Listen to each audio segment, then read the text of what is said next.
It's so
Oh, it's just the check. I'll be right back.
So, real quick review. Numbers Golden, South Carolina Golden, Abby Newhammer.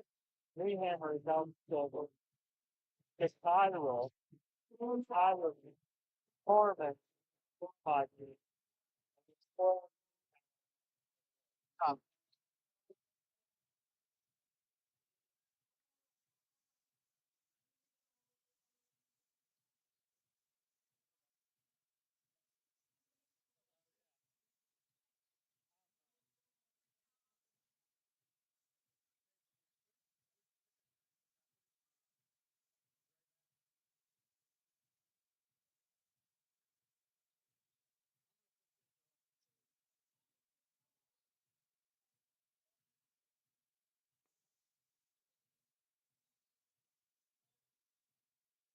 Figure, we have to go on with about 2 minutes left. Have some notes to kind of talk about them. We'll talk about that stuff.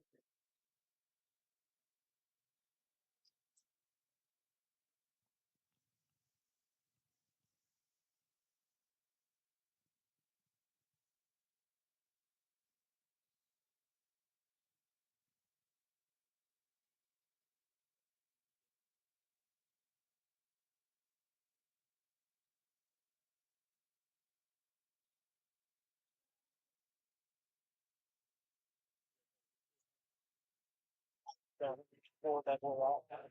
So, I'm sure it's that's how we need to get we can stop out on the first standard because I need to experience there.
That's fine.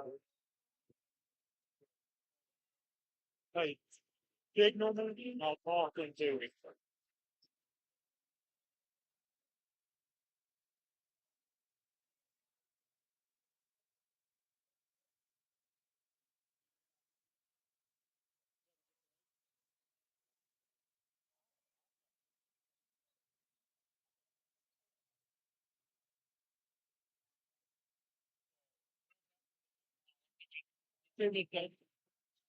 And I,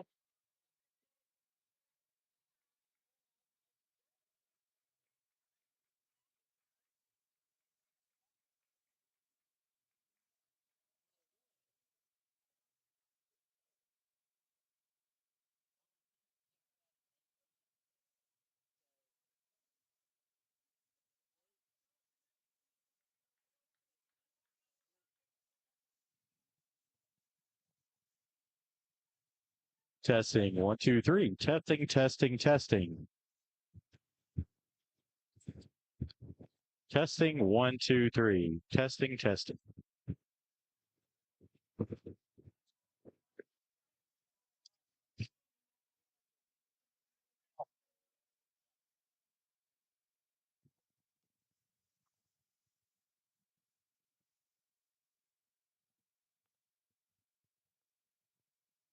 All right, ladies and gentlemen, we come to you live from Seymour High School for tonight's District 3 AAA action. The Seymour Eagles, 11-2, will face off against Cocke County High School Lady Red, 14-5 in this 3 AAA matchup.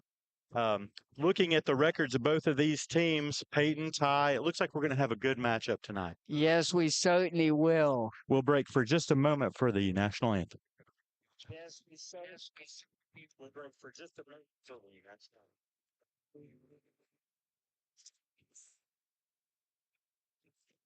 Sorry, I'll take that. Go quick.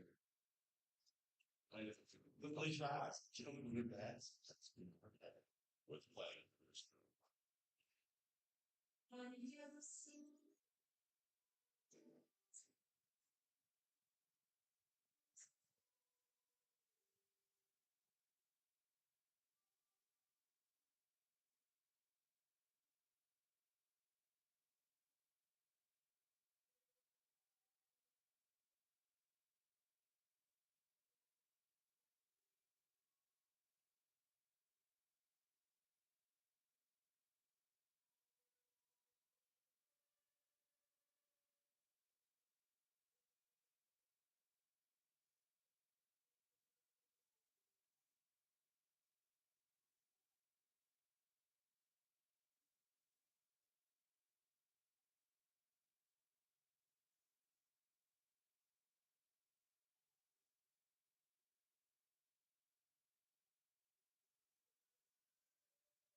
All right, as I was saying, this should be a good matchup, guys. It looks like both of these teams come in on a hot streak. Seymour, the winners of 6 straight. Cocke County, the winner of 4 straight, including hard-fought wins at the Andrew Johnson Bank Ladies Classic in Greenville right after Christmas. This is a battle-tested club that the Lady Eagles are going to be facing tonight. We're going to get some introductions here from Mr. Householder. We'll pause for that.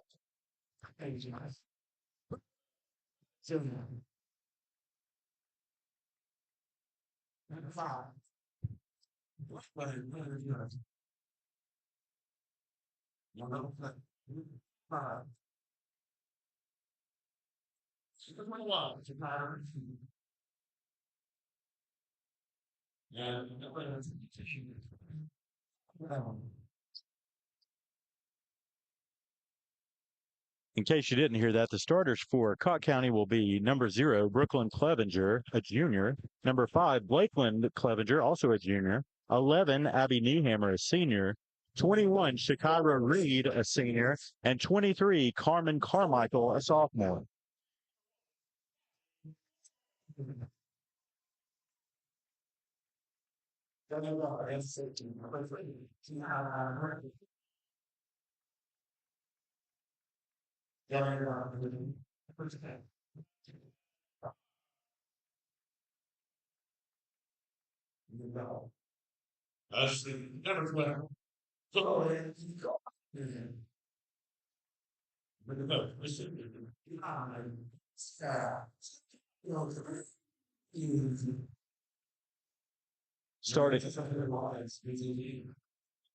Starting for the Lady Eagles, we'll have number 1, Callie Fisher, number 3, Tiana Branham, 10, McKenna Sharp, 12, Chloe McCoy, and 22, Alicia Santiago Cruz.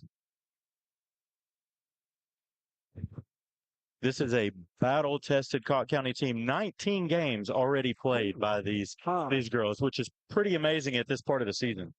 You get into those Thanksgiving, those Christmas tournaments, they start Really just racking add up. up. The tip is won by Cocke County. Here we go. Clevenger. Right into that zone. Here we go. Neyhammer. Neyhammer back to, that will be number 5. Clevenger. Clevenger. Out there, 21. 23 shot blocked. That's Clevenger. And, Nice pass from 23, Carmine Carmichael. She found number 21, that's Shakira Reed, for the bucket down low. Nice basket. Ready for that zone. They had that set pulled out. and Lady Red lead it 2-0. Callie Fisher thinks about a 3. Now she drives. Passes McCoy to for McCoy. 3. McCoy overshoots it. Clevenger with the rebound. She pushes it up. That's Brooklyn Clevenger.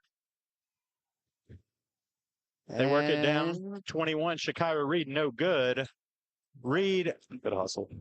good hustle, can't quite make it. So the ball will be out of bounds to the Lady Eagles. And Tiana Brandon go pass into Callie Fisher. Here we go, Fisher. Pass in McKenna Sharp. Sharp to Cruz. And Cruz draws an early foul. She's going to go to the line for 2.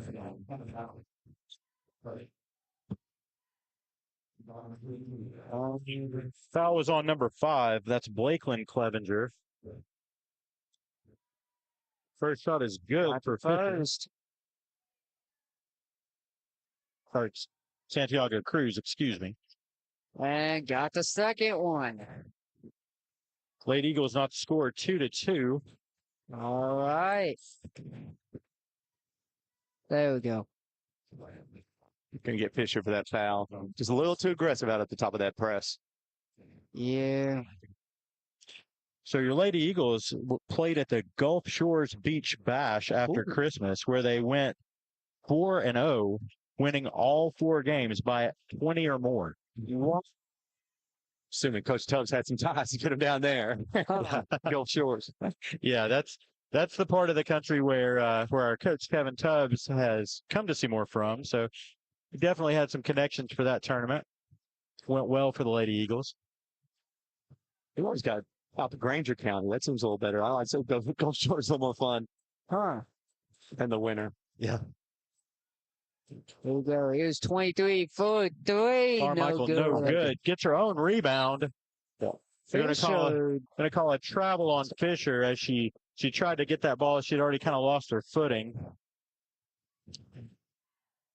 Clevenger will be inbounding for the Lady Red. Cocke County really, really offensive rebounding against that zone. And that ball is going into Seymour student section possession Eagles.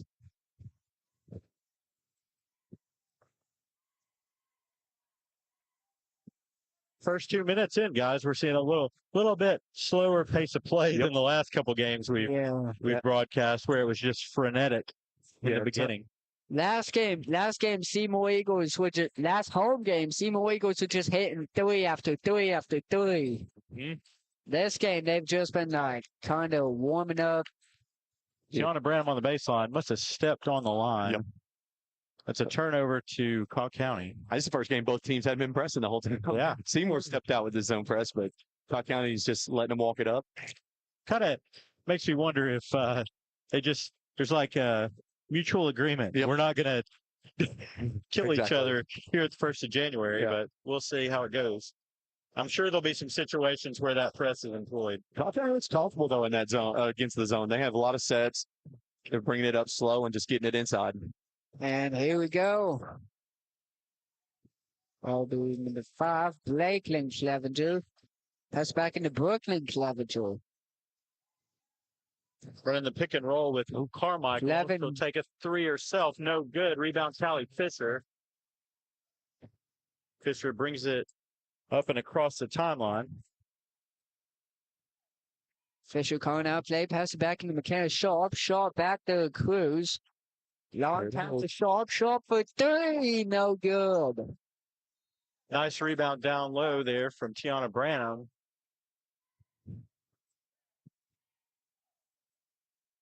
Guess they called it out of bounds. So I I see a guess foul. so. I kept looking for a foul, but there was not one. Callie Fisher inbounds to McKenna Sharp, but it's going to be deflected out of bounds. We'll stay right there. Looks like Fisher inbounds Branham. Now, looks like, Deflected. Nice deflection there from Carmichael. here we go. Green puts it in. Abby Niehammer with the bucket in transition. 4-2, Cocke County. Oh, almost took one too many steps there. That's Here we go. McCoy. McCoy gets a reach. That reach is going to be on 21, Shakira Reed. That'll be Reed's first. Cocke County second.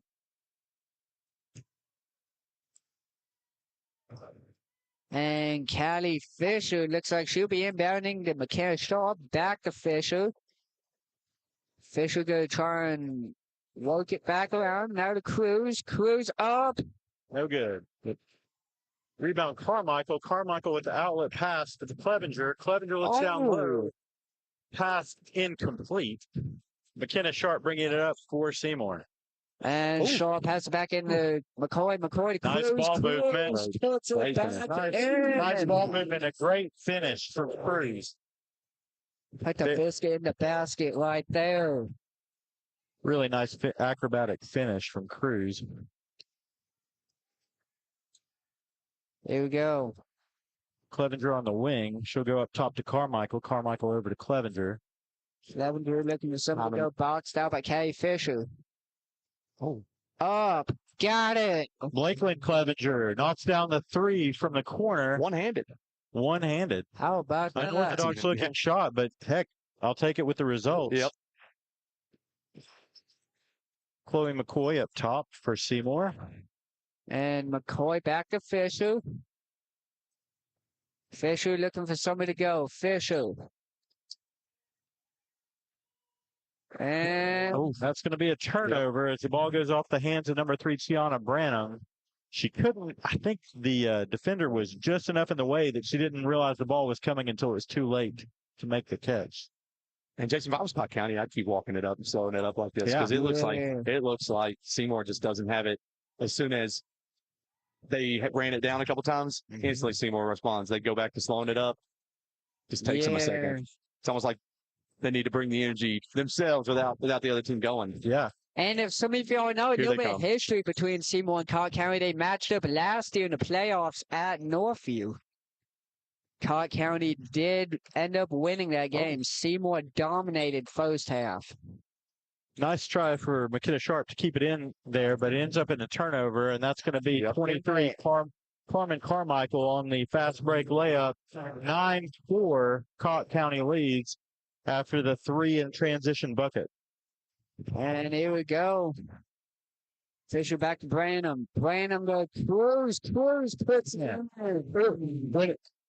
Cruz just finds a way to find the bucket down low. Every time they have a run, they go right back to her. Yeah. Every single time. Yeah. Here we go. Lady Eagles pull within 3.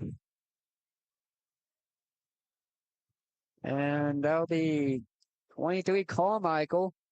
Out to 2, Ava Wheeler for 3, Wheeler no for 3, good. no good. Battle for the rebound. Got it. 21, Shakira Reed pulls it down, puts it back. It's 11-6, Cocke County. Coach Tubbs going to be mad about that rebounding in there on the offensive rebounding. That's going to be like, would have been an open three for McKenna Sharp. She took it down and decided to drop, got the foul. And everyone knows playing the zone, it's league just acceptable. So you know he breaches it constantly, and you know that's going to drive him crazy. Right. That foul on freshman Ava Wheeler, her first, Cocke County's third. 13-5.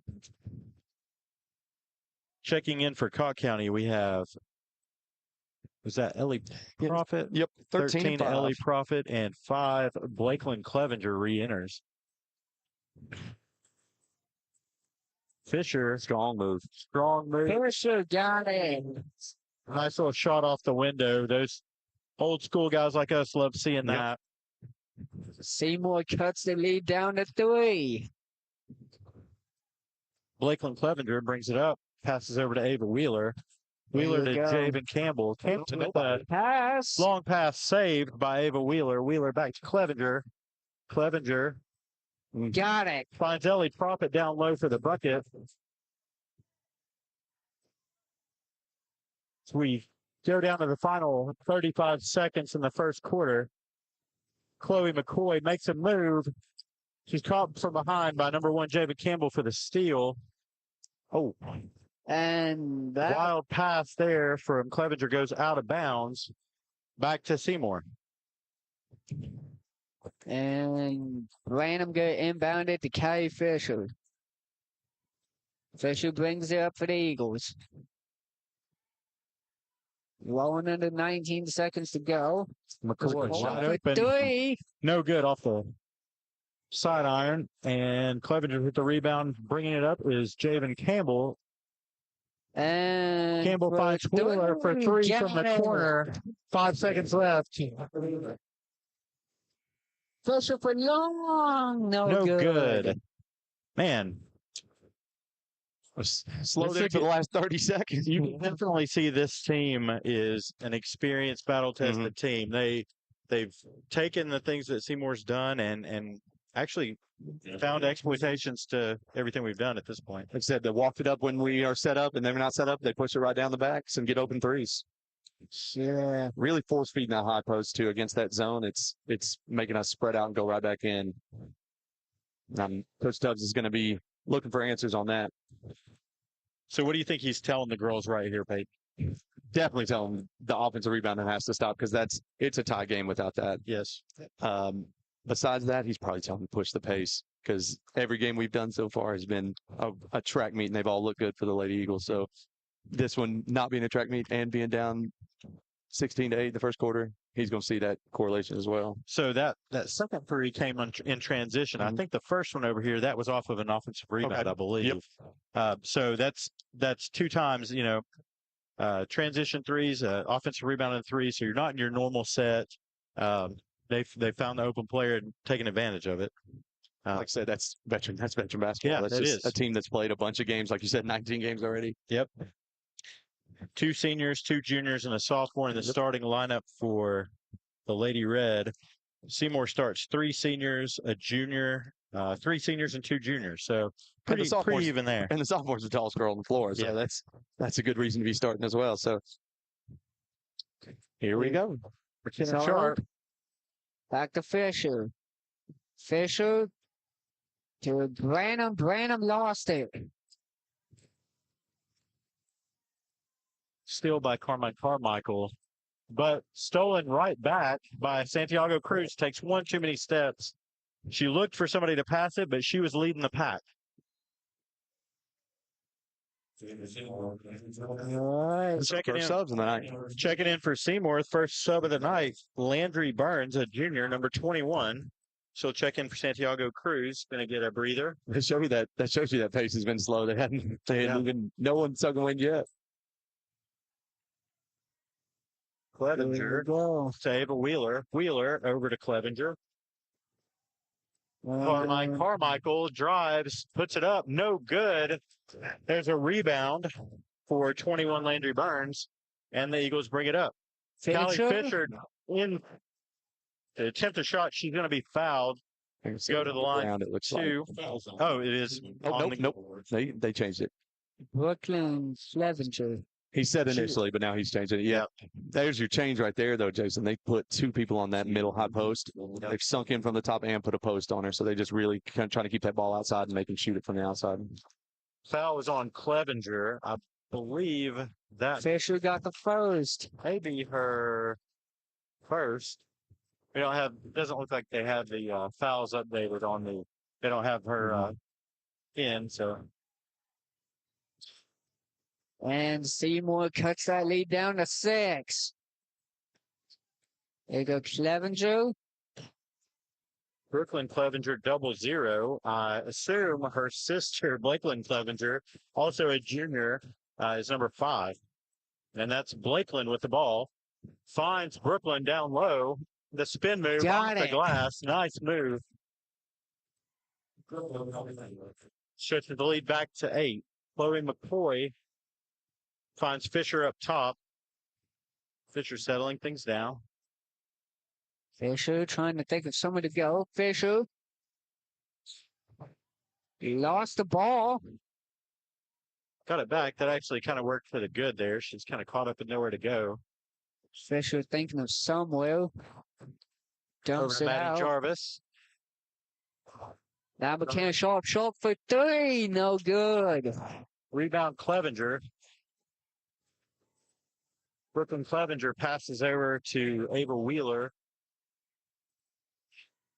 Carmine Carmichael back over to Wheeler. Wheeler for 3 Wheeler, again. no No good.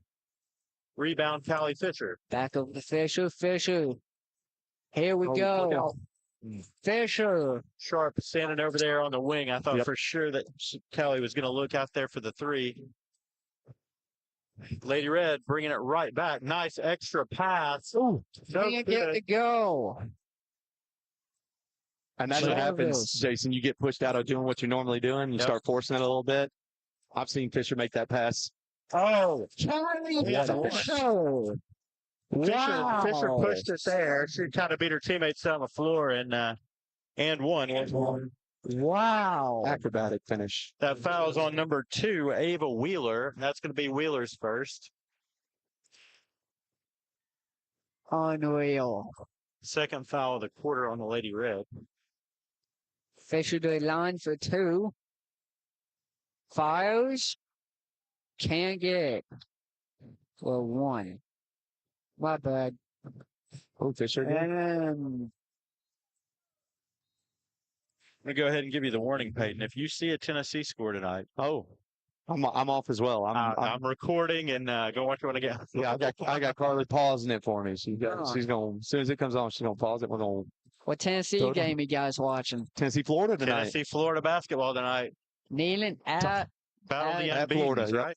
Yep. Well, Or did Florida lose lost one? to Kentucky. Yep. They did. last 106-100. That's Still- right. Still, what is it? Mm. It's top is 1 versus 8. Yeah. In Gainesville, that should be a good one. Yep. Going to the line, number 23. That's Carmine Carmichael, a sophomore, tallest girl on the floor. here we go. And had a crazy impact for someone who has 2 points so far. It feels like she's been all over the floor. Carmichael. Anytime you have that kind of height in girls basketball, you're gonna change a lot of shots, make people think twice before they go inside. It's a big psychological advantage. Yep. Here we go, Carmichael for a line up and can't get the They're second good. one. Nice, Box out. nice box out by Chloe McCoy. She draws the foul. That foul is on. Who'd they call that foul on? 21? That's Shakira Reed, and that's going to be her second. Here we go. Okay, Stennett to Jarvis, Jarvis to McCoy. McCoy looking for someone to go. Up. Spin move, no good. Rebound, Clevenger. Clevenger pushing it up court. She's going to slow it down just a bit. Finds her sister on the wing, and it's good. Here it is again, a transition 3 for Cocke County. 21 to 12. See it. Largest lead of the night for Cocke County at 9. 3-pointer, no good for Sharp. Going to find her sister again in the corner. Nope.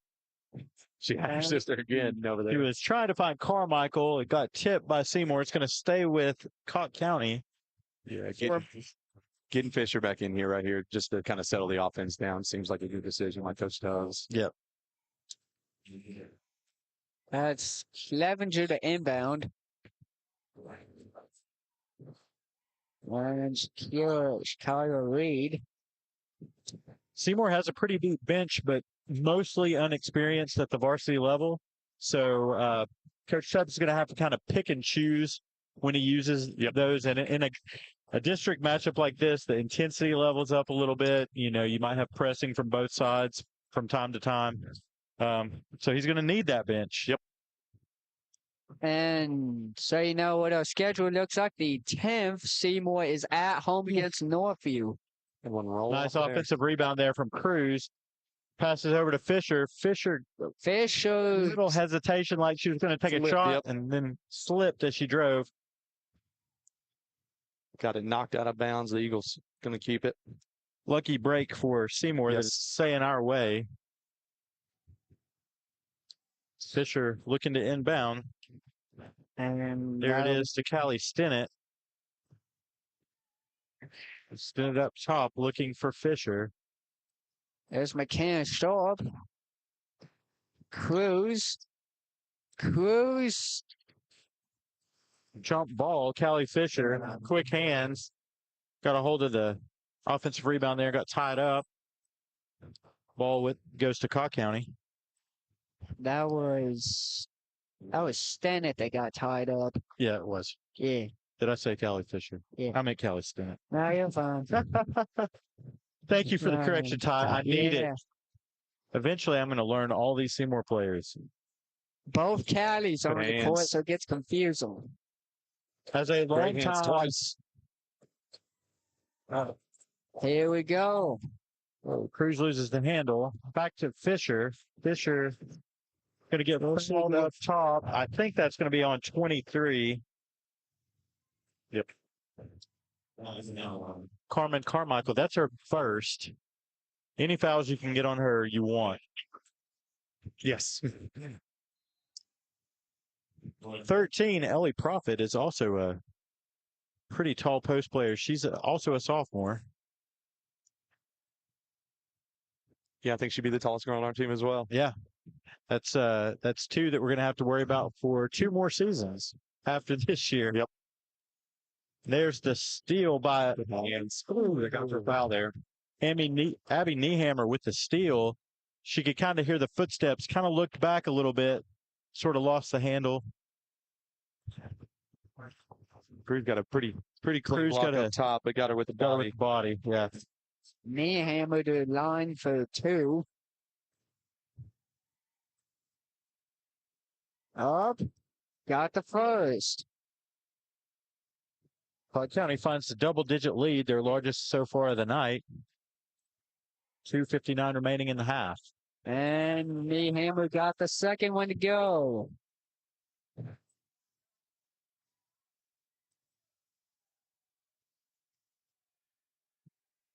Here we go. Branham. Almost. Maybe the best look Seymour's had in a while, but no good.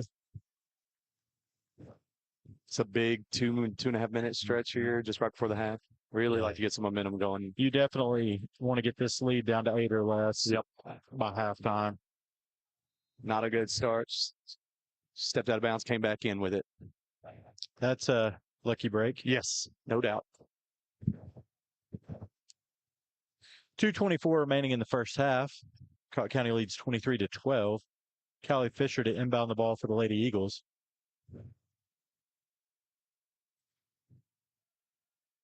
And Deanna Branham. Looked like Cocke County got a hand on it there for the last second. Cruz's pass intercepted, stolen by number 1, Javen Campbell. Campbell bringing it up. That's 11, Abby Niehammer. Abby Niehammer for 2. 24-12. Fisher deep pass to Cruz. Nice hands by Cruz. She gets fouled by 23, Carmen Carmen Carmichael. That's going to be Carmichael's second. And Coach Tubbs, just as soon as that happened, he started rolling his hand. He said, that's what we got to have. Go. Gotta start going. Get it before they get set up. And Cruz got the first one.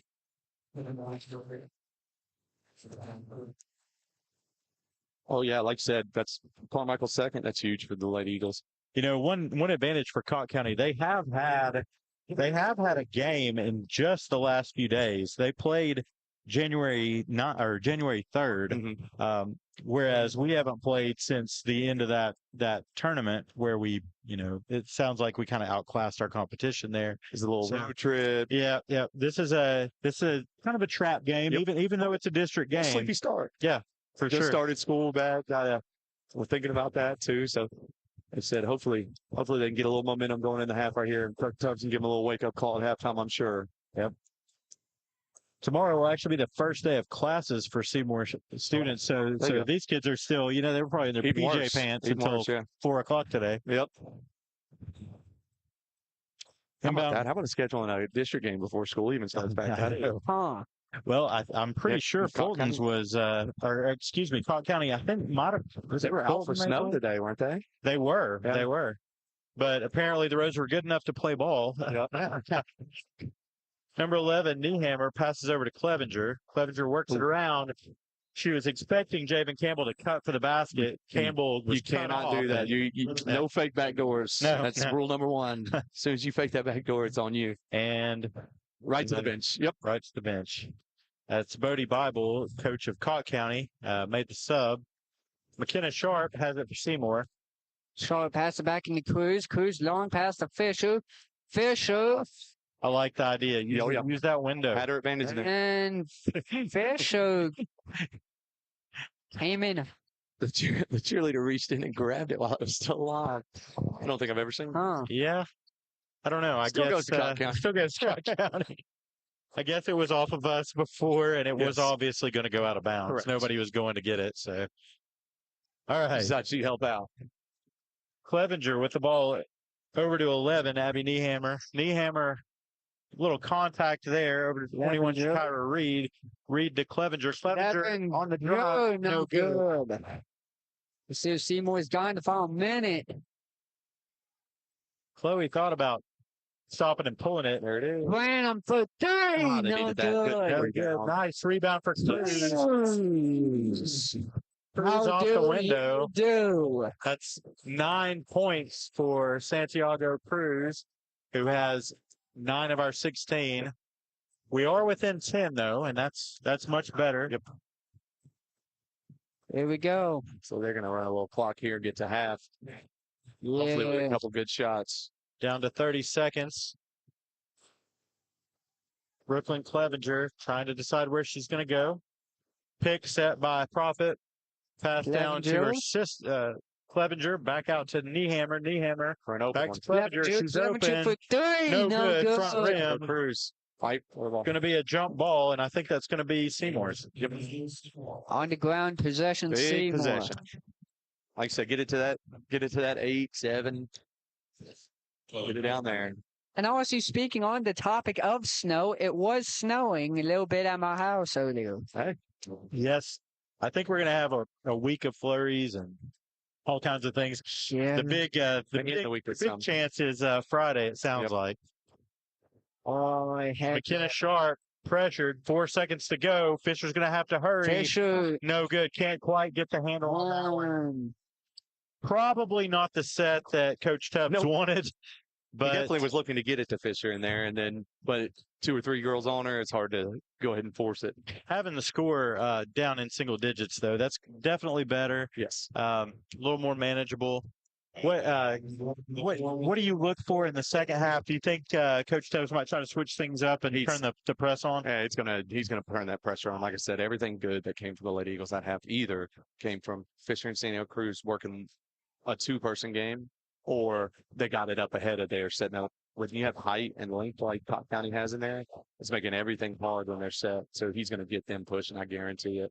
And still offensive rebounding. He's gonna harp on them now in that zone.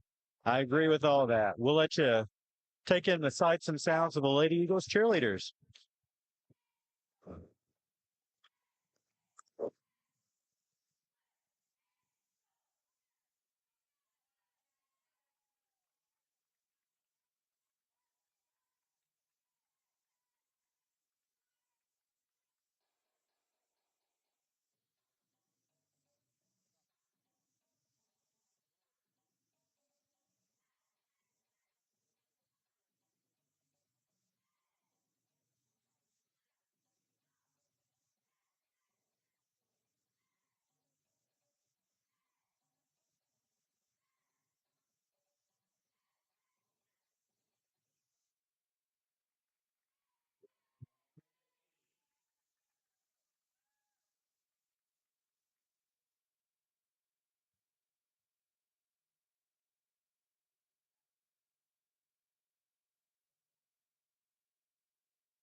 Seymour will be playing and then we step out.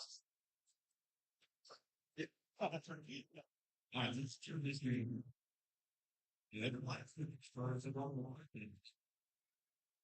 People come on. We gotta get to the end of time. They don't show different mission like that. And it's stop. And he stopped for 3 points. And I had one shot.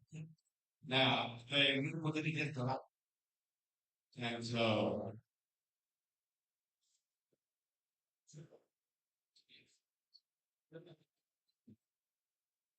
yeah, after the business is going on here.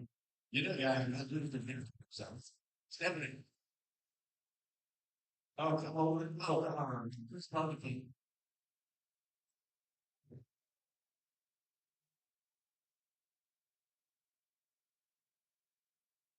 Yeah, I think it's the one.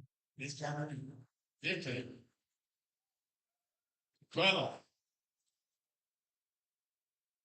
Hey. I think the one.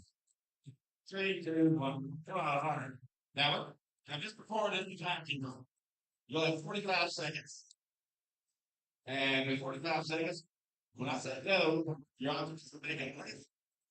The counselor, the 3-point side, half side. And you order and you make an off, 4 other board, the most, and the shortest time. All right. 45 seconds. Time. On your mark. Get set. Okay.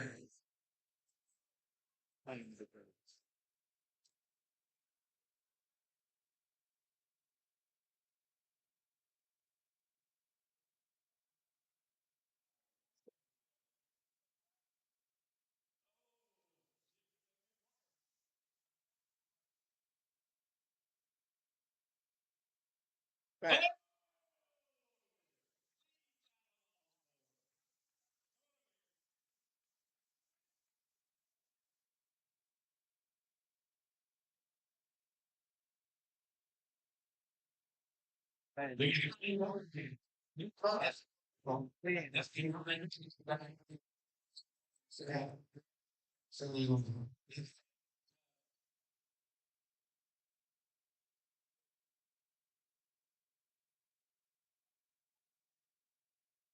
Okay. Andrew Bear.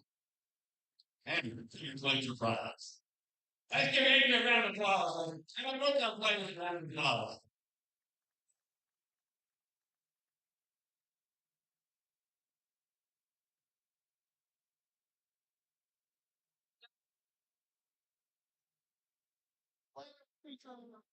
Half court, all in a row. No shots in between. No. And one of my things, maybe with the four people just there's good next to but you're right, Andrew. No, there's a girl named Big Felix. Yeah. She's not always going to draw. She's number Number 13. Once you go. April.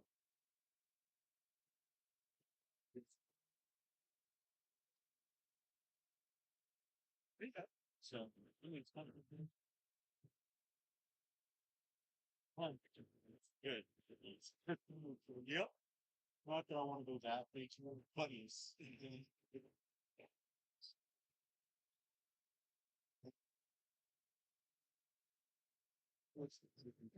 Yes.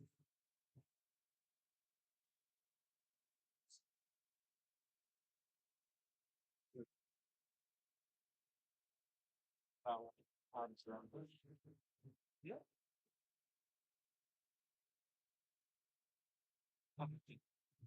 We stir on yeah.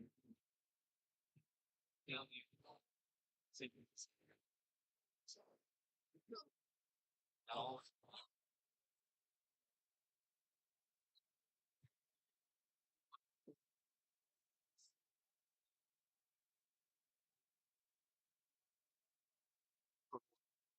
Didn't want to hit what? Right. New move.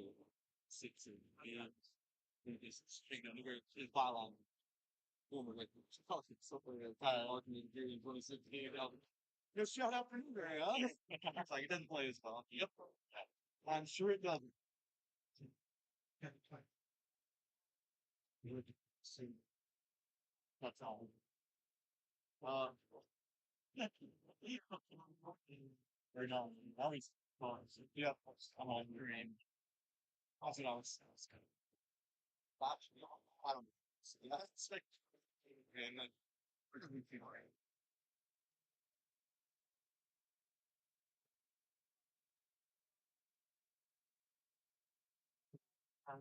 Uh, you know, the kids. Oh, yes. I mean, I'm sure they do. Yeah. I would on it. I'm yeah.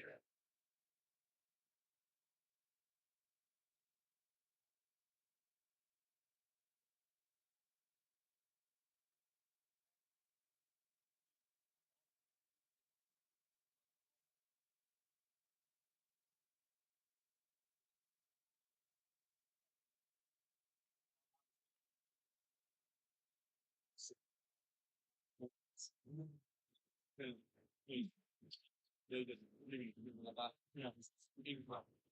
Well, there go back and watch the open line about somebody in week 3 because somebody been over here.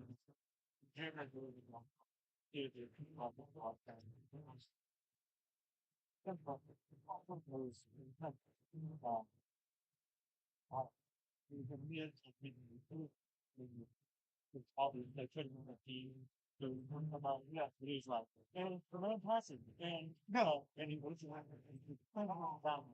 oh yeah he's never seen one I did wrong it's all that to go that's it was that no like they were just like talking about it so it even funny because he was sitting next to all game that and every time he turned it on like when he got for about 5 seconds you know somebody oh, it's the thing that it's like he's going down the Chris Vernon and those state roads, you know. And they're just like you know, the most obvious doing that. And yes, the most thing it's like it's like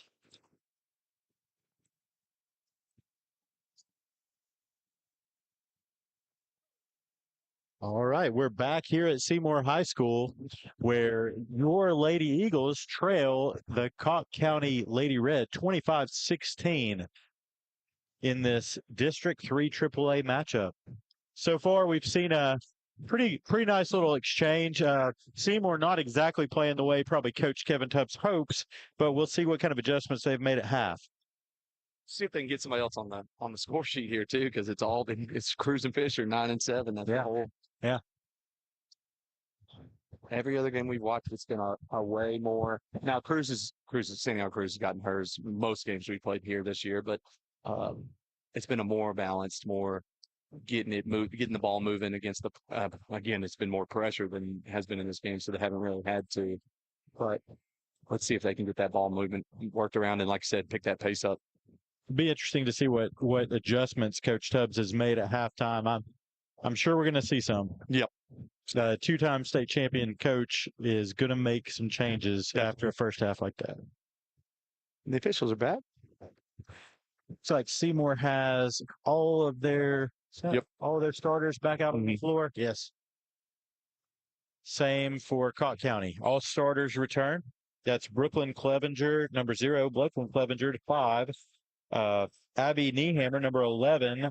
Number 21, Shakira Reed, and 23, Carmen Carmichael. All righty, here we go for the second half.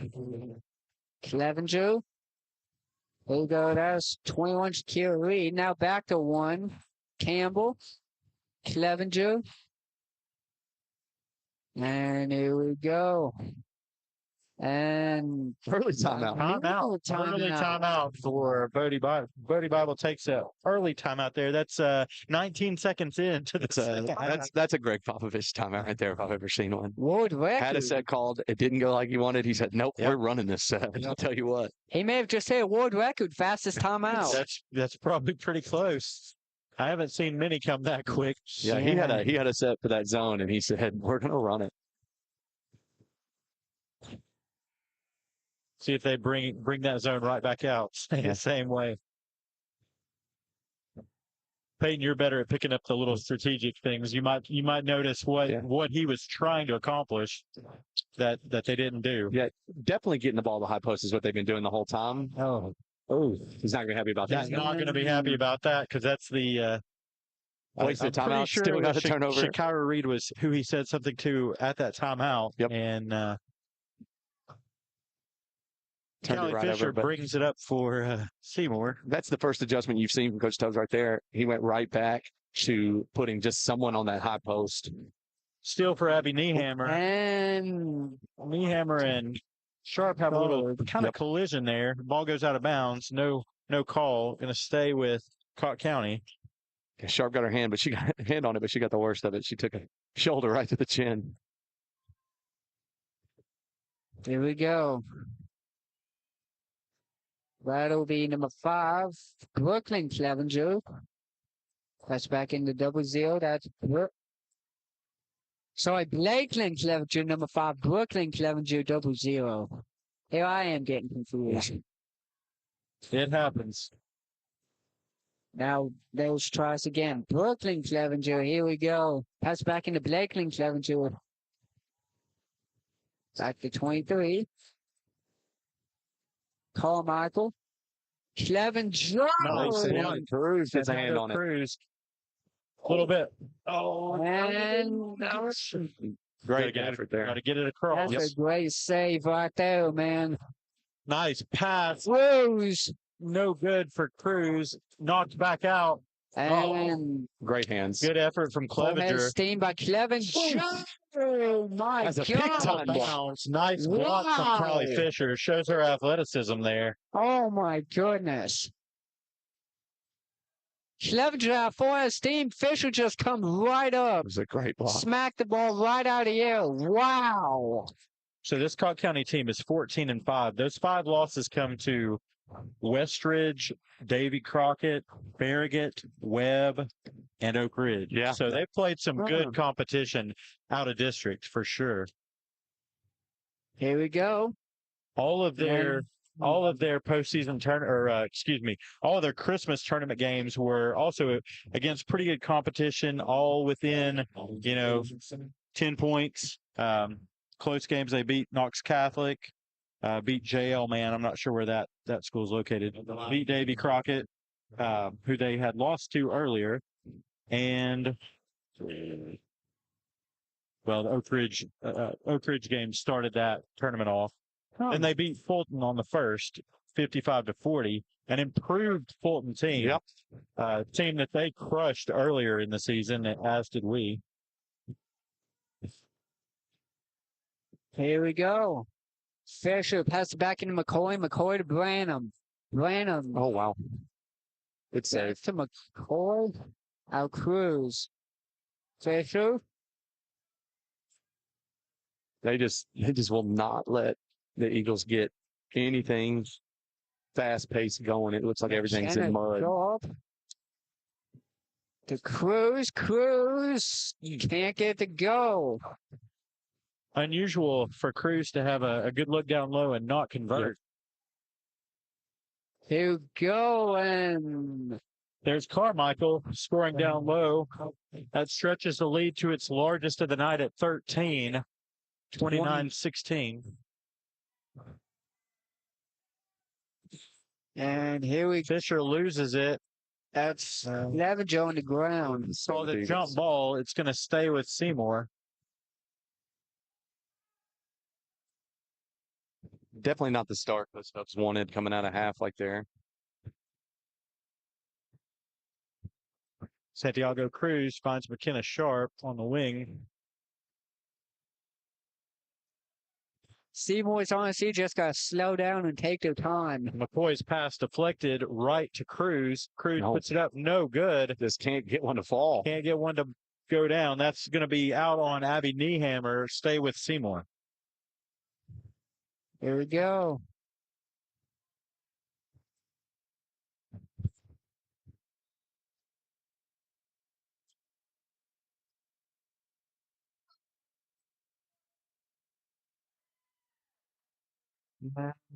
Well, the second Give a little direction there. I don't know about what. Cruz out to Fisher. Fisher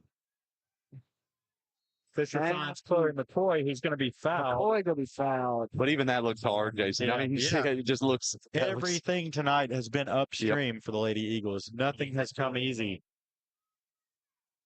And the few open shots we've had haven't fallen. Yep. So McCoy's first free throw is good. Hopefully, I'll take that lid off the rim. And that's 3 fouls on Shakira Reed. She's going to go to the bench. I was just wondering, do people say take something off the rim? Yeah, take the lid. Yeah, take the lid off the rim. Yeah, take the rim off. There's a lid off the basket. There's been one on there the whole half. Yeah, I have never actually said that before. Oh yeah, that's new. I'm gonna start saying that now. There you go. Well, you got to take the lid off the basket to put the biscuit in, Ty. And take the lid off the basket, put the biscuit right back in the basket. Carmen Carmichael converts. There you go. Keep the lead at 13. Dows up 2, 31-18. Lady Red. McCoy drives baseline. She's going to be blocked and fouled by number 0, I believe. Yes. Yeah, that's number 0, Brooklyn Clevenger. That's her second foul for Cocke County. But you can tell Cocke County's, like you said, veteran, well coached, because they come out. They don't run that set well. He calls timeout. They still get a turnover. They didn't let that stop their quarter, and they get it could have been a full downhill slide there. They get right back into that set. They start running it. He's running a little wheel motion against that zone there, and it's working. And they're getting everything they want inside. Yep. They look very calm, patient. Even when there's been a mistake or something like that, you don't see a lot of excitement or frustration on their faces. Just playing it cool. Pass back into Clevenger. Clevenger to Weirdo. And Wheeler to Niehammer, and they got a jump ball. Looks like jump ball. Stay with Cocke County. Brooklyn Clevenger will inbound for Cocke County. And here we go. Wheeler to Niehammer. Niehammer to Clevenger. That's Lakeland Clevenger. Niehammer. Lakeland Clevenger. Brooklyn Clevenger. Niehammer. Down right past Carmichael. Got it. The glass. Ooh, scary looking little trip there. Lead at its largest for Cocke County at 15. Fisher finds McCoy. She thought about a 3. No. Here we go.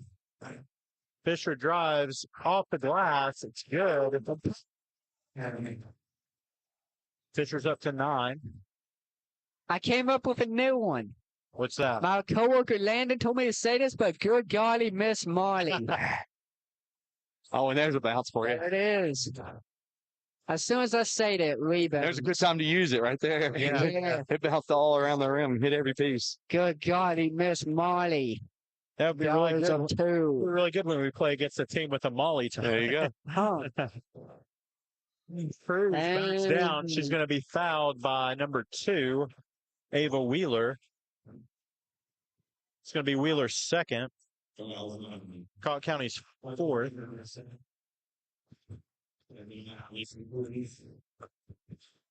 And got the first one. Check that third foul. After no timeout, let's see how fast it takes for Mr. Brody Bible to call no timeout. Yes. Let's see if we can beat his He's- own personal record. He's liking how this game's going, Ty. I don't think he's going to be. Lady Might not need to use them. Lady Eagles shooting pretty well from the line. That's kind of keeping them within striking distance here. And honestly, Seymour's been in striking distance. Cocke County's been like 1 or 2 steps ahead of him. Maddie And Jarvis almost gets it, not quite. Beat out by Carmichael. Carmichael loses the handle on the spin, but there's Clevenger. here we go. That would be Clevenger looking for Wheeler, sends her baseline over to Clevenger. and Hand on it. tip Yep. ball. Stay Nehammer here. passes. It's going to stay with Cocke County, knocked out of bounds by Maddie Jarvis or Santiago Cruz. Not sure who got the deflection. It's just again, Carmichael just grinding to get that rebound. That's been the small difference. Long pass to Weirdo for 3, no good. Maddie Jarvis with the defensive rebound, but the ball is stolen And Stepped on the line. by Nehammer, but she steps on the line and turns it over back to Seymour.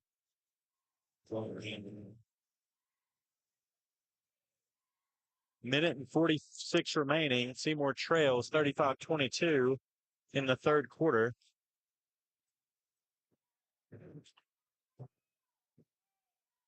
here we go. Here we go, 25. That's Cruz. Pass back into Callie Stennett. Stennett to Fisher. Back around Stennett. Back around Cruz. Finds Fisher. McCoy. McCoy over to Jarvis. I would not be surprised if they're trying to think about going for 3. Cruz. Fisher.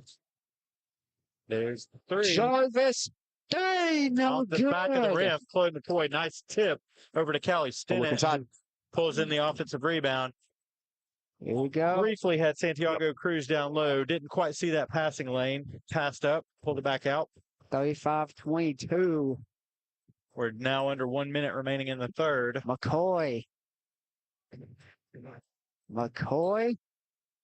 Stennett. Good pass. Good God, Miss Molly. And that's the There it best ball is. we've seen all night, Jason. Nice use of the glass there. Good little pass. Cuts the lead to 11. Here we go. Cocke County very patient. Yeah, they were willing to go to the fourth Yep. in this possession, and they Wait looks for like they're going to. Stennett to come out there and guard. And looks like it'll be Brooklyn Clevenger. Carmichael to Wheeler. Wheeler. Wheeler 3, no She's three, good. No good. Callie Fisher is going to get on. Fisher's got to get off. Oh, No good. almost. Just wide right. Wow. That would have brought the house down, but so here at the end of 3, Cocke County leads Seymour 35-24 in this 3 AAA district matchup. Cocke County currently unbeaten in the district, 4-0. Seymour 2-1. And Jason, we talked about it going into half, coming out of half, but I'm shocked that they didn't just push that press up and just start going. And then maybe Maybe they've they seen started- something, seen something on film. Cocke County seems to have a few Yes. good ball handlers. Maybe they break the press Yep. well. they Could also be, I don't know, depth issues, maybe. could be but I mean, you're at this point, and you may have to just throw that think- caution to the wind I and think go at this point you're going to have to. because they're taking. I mean, you're going to get 10 more possessions in this game the way it's been going. Just we've seen this Seymour team, the last two home games, have quarters of over 20 points. That's the kind of quarter they're probably going to need to pull this one out. Yes. And those were quarters where they were pressing, for sure. They're going to start off with the ball here, so we'll see if they can get something started. Like to get a bucket here and then be able to press off the bucket. Definitely. Here we go. Fisher, Stennett. Stennett to McCoy. McCoy to Jarvis. Jarvis to Cruz. Back to Stennett. Back to Fisher. Now to Jarvis. And stolen. And got it. Abby Niehammer with a great read of the passing lane. Jumped out, made the steal. Patient finish on the fast break. Yep. Can't ask for a better start for Cocke County. Up to 37-24. McCoy. Up. No, Can't get it to offside. go. And that's another one, Jason. You've seen that possession, the first two games we've watched, is a wide open three. Yep. It's happened a couple of times on the other end as well, but just now it's a forced jump shot with two people in your face. It's when you get pressured, you get pressed. I mean, not pressured, but like you're starting to force it because you're down. You see things like that. Great shot. Nice. I needed that.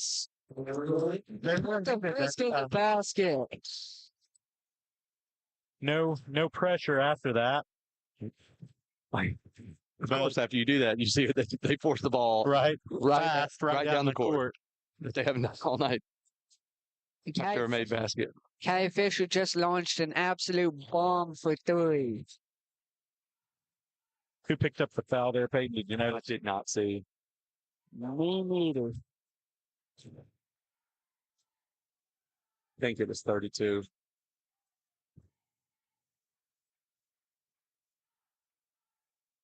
Matty Jarvis. Yeah, that would have been Jarvis's first foul. Callie Fisher pushing it down court. Here we go. Finds Fisher pass back McCoy. it to McCoy. That's all we need. Put the biscuit in the basket. Oh my goodness. Seymour has found a spark. You know what, Ty? Somebody might have taken the lid off the basket. Yes. We can only hope. There you go. There's that long Miss Marty. That's a answer. Clevenger. A huge answer. Unconventional, but second time in the game, she's drilled a three from the corner. Puts the lead back to 11. Fisher drives the baseline, no good. Tapped off the backboard, stays with Seymour. Cocke County is basically saying, anything you can do, I can do better. They did. There's a big answer. They just cut it down to 8. That and another bucket, we could have had a shifted in momentum. Definitely. They go right down an answer. Here we go. Fisher. Long pass. Worked out. Sharp. Force. Oh, in and out. Everything but down. Rebound Clevenger. She's bringing it back up court. That's one of those not your night shots right there. Yeah, for sure. All the momentum and it moved the net and went so far down and popped up. I'm just going to be saying, all of them are going to be tired once school starts tomorrow. Yeah, probably so. And we have another game scheduled on Friday. We'll have to watch the weather this week and see how that's going to play out. And the Cougars of Northview come to town. I have no clue if we have a rivalry. Against Northview. Any county team you want to beat for sure. You can talk. Peyton can talk a little bit more about that than I can, but Got it. Carmichael, nice joke. As an opponent, when you see that big stretch sophomore hitting a long shot like that, Go. that's the way That's one of those shots that you're like, where was that? Yeah. This offense where Oh. got away with a little extension there. It's one of those shots you just look and you're like, where is that? Oh, there's that that. ball. Got Another it. one. Unconventional three again. Take the lid off the bottle. Yeah, that's two of them. That's two different girls that shoot It like is. that. That That is. one-handed. That was 11. Abby Niehammer. They take That- that guide hand off the ball, just come super early, and it looks like a one-handed. Yeah. It reminds me. This is way too old for either of you. There was a player that played for the Denver Nuggets when I was a kid named Michael Adams that had a very similar shot. That was in the early days of 3-pointers in the NBA. But Niehammer, a senior, and Clevenger, a junior, probably played together for a long time, and maybe they were taught the shot by the same people. Regardless, it's effective. It works. If it ain't broke, don't fix it. It is. There's the old saying. Yeah, and it's the backbreaker threes too. Just Seymour's had that more points they've had at any point in this game, just the last couple of minutes, and every time they've scored, it's been right back, coming right back at you. And obviously, for those of you college football fans, playoffs start next weekend, Final Four. I guess give me Ohio State. I don't see anything that looks better. No, I haven't seen it better in a while. They look running roughshod. Yeah. I guess after that loss against Michigan, which everybody saw that coming, it's Ohio State. Yeah, they got their heads on straight now. I tell you that. Yeah.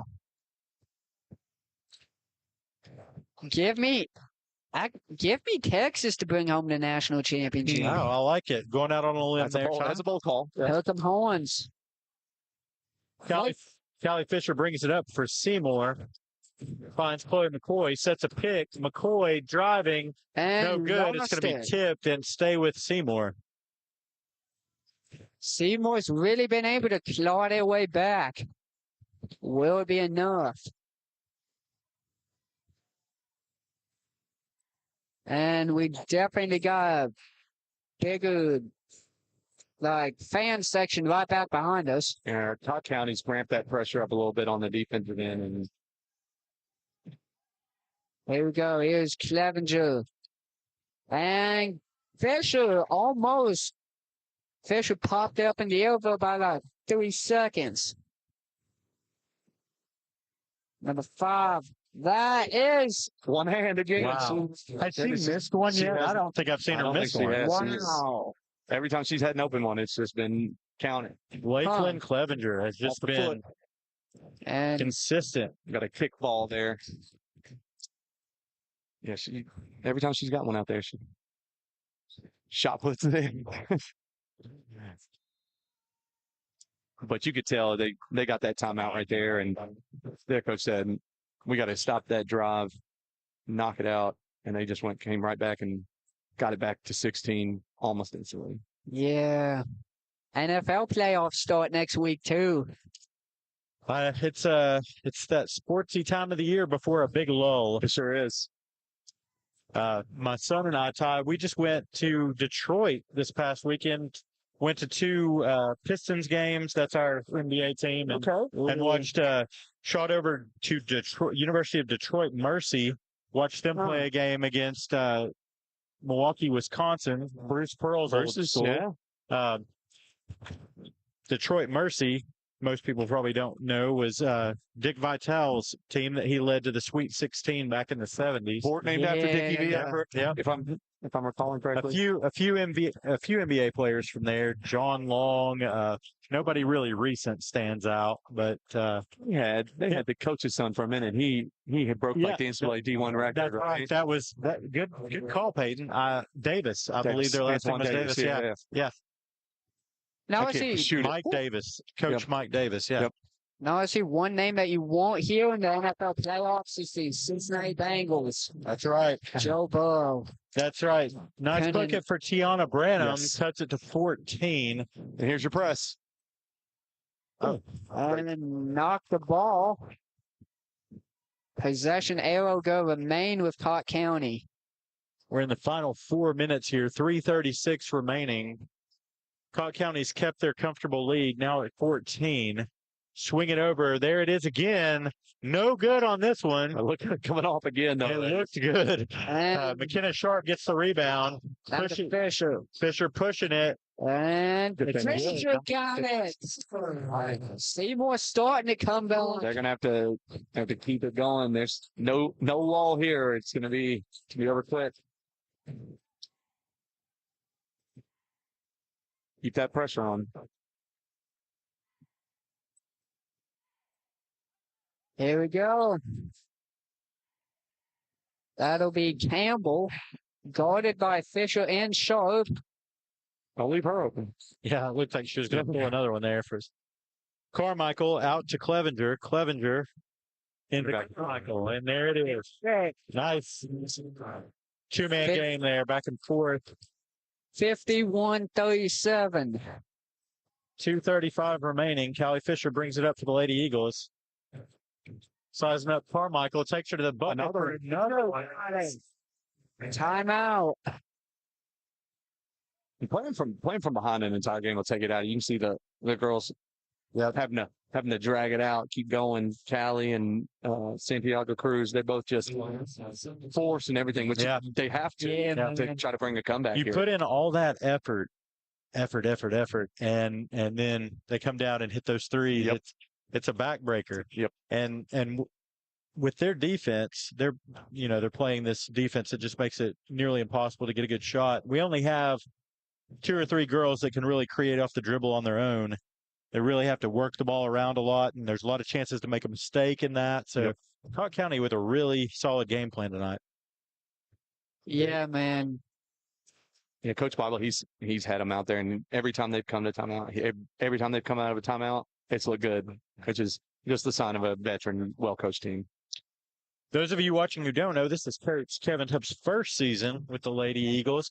Lady Eagles are 11-2. They've had a lot of success early, but anytime you play a district opponent, especially one with a storied history like Cocke County, you're gonna come up against it, and that's what we've run into tonight. Kept it respectable.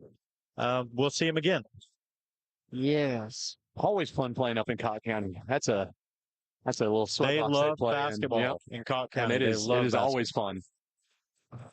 And not many better places to watch a high school basketball game than at Cocke County. Always fun. Passionate fan base. Honestly, when I covered sports for years, they were always very hospitable to me. Always enjoyed going to Cocke County. Yeah, going there with a visitor's jersey is not always the most fun experience. not always the most fun experience, but like you said, you go there and you play, and it's a fun game no matter what. If you win at Cocke County, you know you did. You earned it. Yep.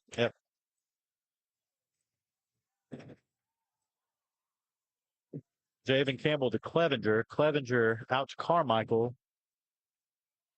here we go. That'll be Brooklyn Clevenger. They're just going to take their time. Under 2 minutes. Cocke County's just kind of wearing out the clock here.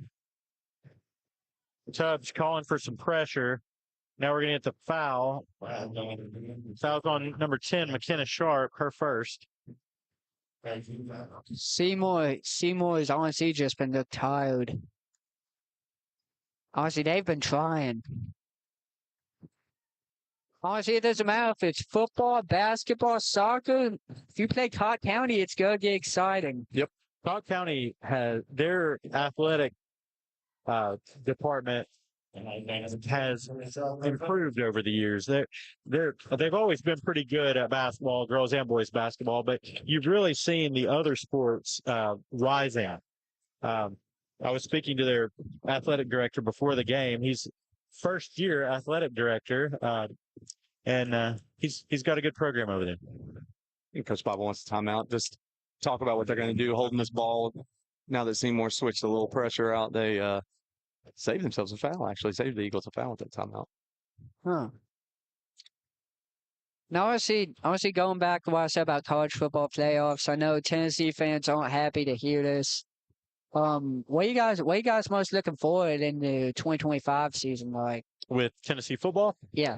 Well, for one thing, who's going to be out there? That's in today's modern college football. Yeah, who's going to play?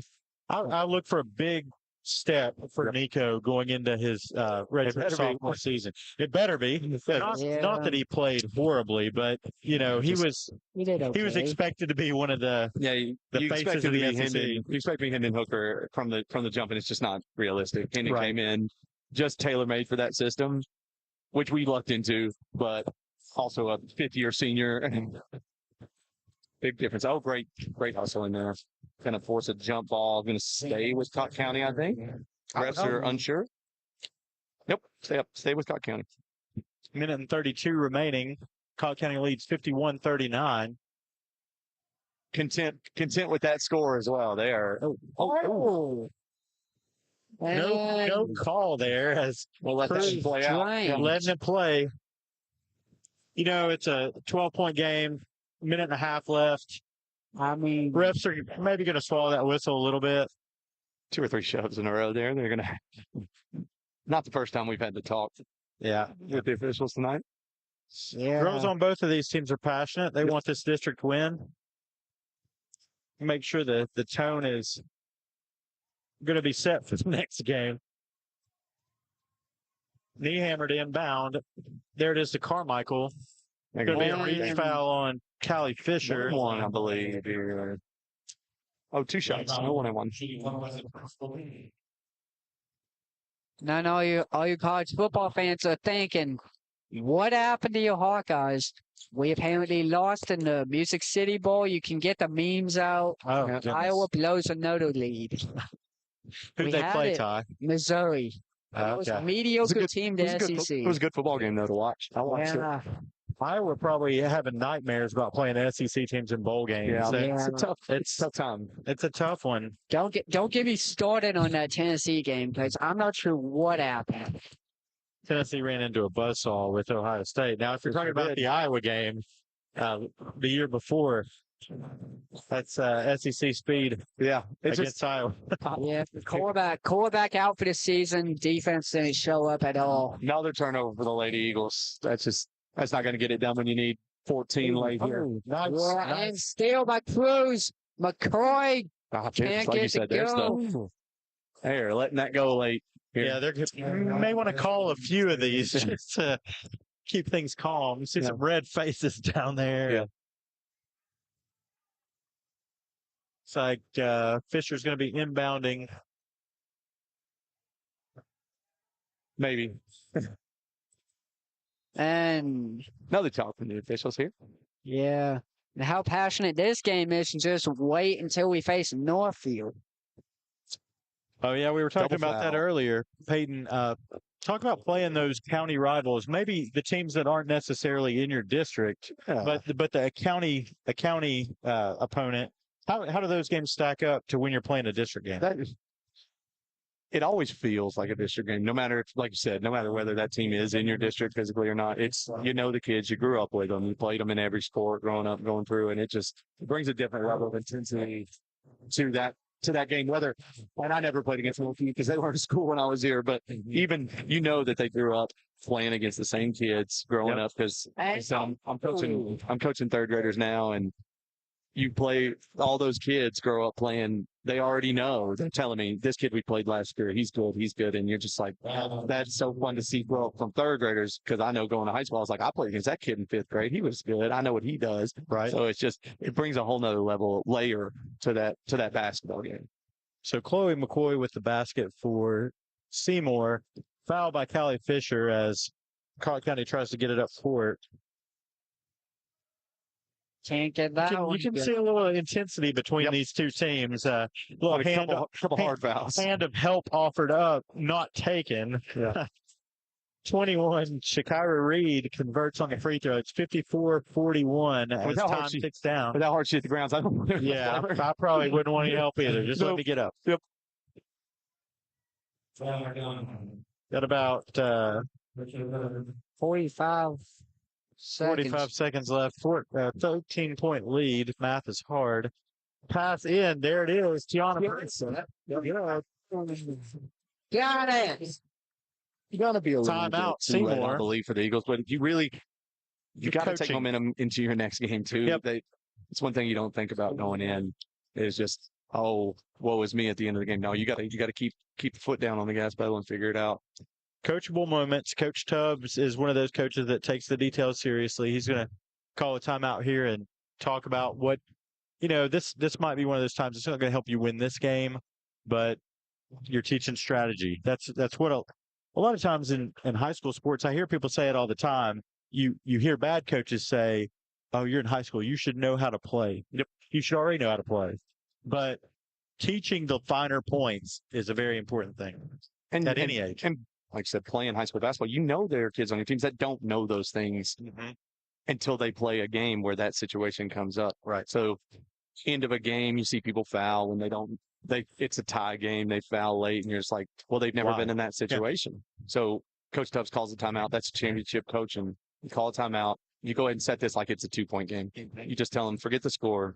We're going to try to score as many times as we can right here at the end and learn. Yep. And we're going to be right back at it on Friday, so you better get on it. Gives you a little insight on how they're going to deal with this press if you decide to go with it in the next game, that sort of thing. Get more film on them in different situations. There's the foul. Cleveland's going to walk down and shoot her free throws. For Christmas, I got 5 replica Dallas Cowboys Super Bowl rings. Oh, I'm sorry. There you go. What an awful gift. Just kidding, Ty. Well, I didn't know you were a Cowboy fan. I'm not. Oh, okay. I mean, the Packers are my second favorite team. Bengals haven't even won a Super Bowl yet, so we've been to 2 though. Well, I say we. I'm kind of a Cincinnati sports fan, so not really a Bengals fan, but I cheer for them when they get there. Missed out on the playoffs despite having one of the best quarterbacks in the NFL. Tough. Now that's true. I don't know how Joe's not an MVP.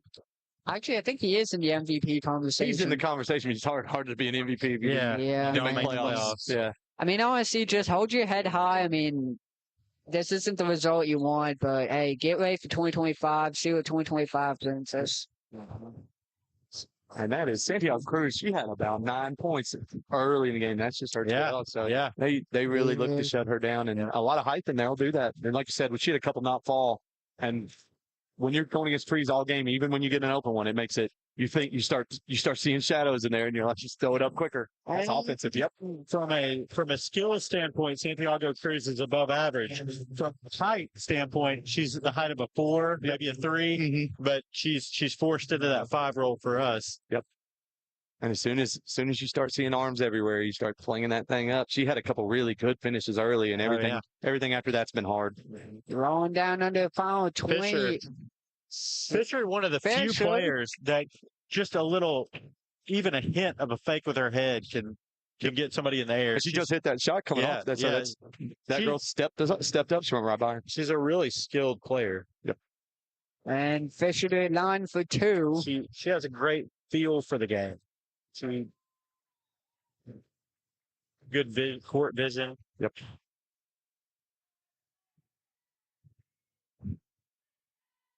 Honestly, Kay Fisher plays like a WNBA star. If any of y'all know this name, Caitlin Clark. She bombed that 3 from who knows where. Very high praise. Yes. We'll take all the Caitlin Clark prototypes we can get. Yeah. And as we've been sitting here chewing the fat, Ty, we've Lady Eagles have cut the lead under 10. And that's the kind of thing a coach might talk about in a situation like this. Let's get it in single digits. Give your team a goal. Try to get there. You know you're not going to overcome a 14-point lead in 40 seconds. No, right. And like you said, we sat here and talked about it, but that's the thing that gets you to Friday, and you go, look, at the end of a game, we've done this. Yeah, they were up 14, but we got it from 14 to 9. So if you're down 5 or 4 in a late game situation, you know exactly what you need. And honestly, Seymour's got life. They just need to find a spark. It was a little too late on this game today, but like you said, it's going to help you going forward. Clevenger. Yeah, use this game as motivation for Friday. Fisher, see if she gets a 3, or see if the Eagles just back off. Sharp. It's a good rebound. Nice rebound for Shiona Branham. She's going to be fouled. She's going to go to the line. Maybe we can get that back down to single 10, digits for the end. That looks a lot better when you look back 20 years from now. And rolling down into the final 6 seconds. Any of y'all watched the Rose Bowl game? Ohio State, Oregon? Did not watch that. That game was... I watched the first 5 minutes of it and said, yep. This looks a lot like that game I sat in Columbus and watched, and I turned it off. Yeah, I saw the score. I was going to watch it. Saw the score. Tuned in late. It was already a blowout. I had one of the worst ideas I could possibly do. So I set EA Sports College Football 25. I set it from Penn State, Notre Dame, 15-minute quarters, simulation, 76 points draw. Oh my goodness. And that's the final horn. Seymour falls in this one, 58-48 to Cocke County. Getting the scoreboard reset quickly. Leading Seymour, number 25, that's Santiago Cruz, 13 points. Callie Fisher, 19 to lead the team, followed by Santiago Cruz with 13. And that's all we get to go over before they get that erased. They want to quickly erase that from their memory. We're going to go to break for just a few moments while these teams warm up and prepare for the next game. That'll be your Seymour Eagles against the Cocke County Fighting Cocks. 15 minutes till tip-off starts now.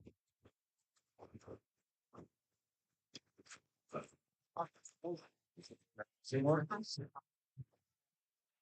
There you go. Now this is really on off there.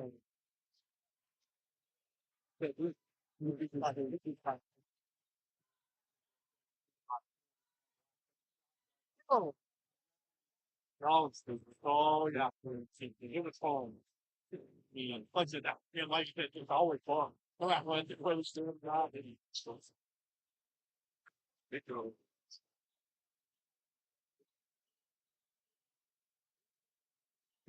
Yeah, I don't know what. The Newport thing, yeah. No. Seriously, the same way. If I can make coffee, I got you. Yeah,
for those balls there. Yeah, I think that it was so it's so like Dollar General, yeah, I dollar man. Family,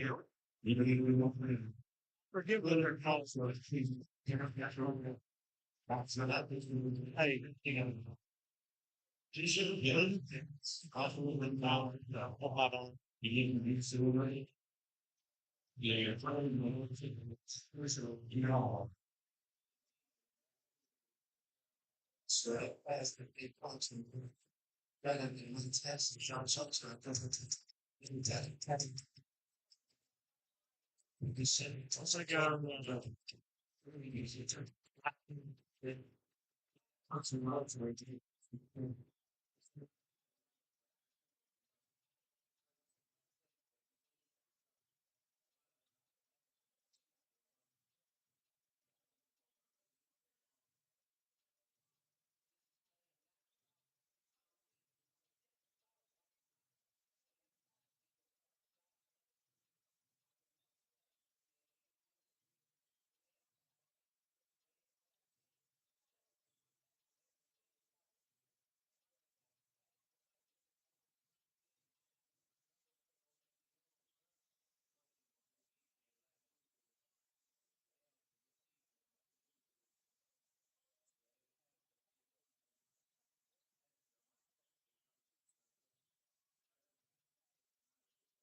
gracious.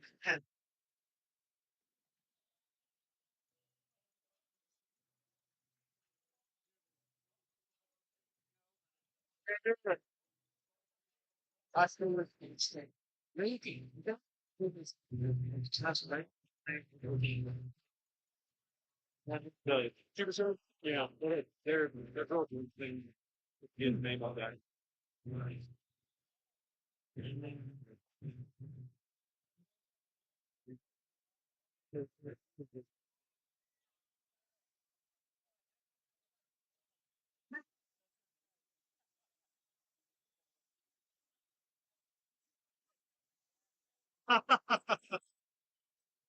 I think your dad knows that. You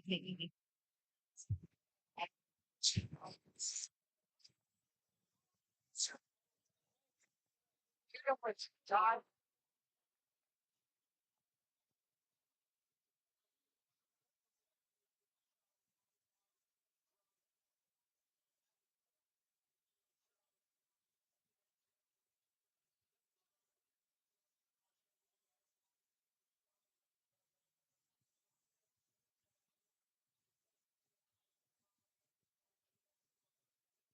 Check 1, 2, check 1, 2, 1, 2.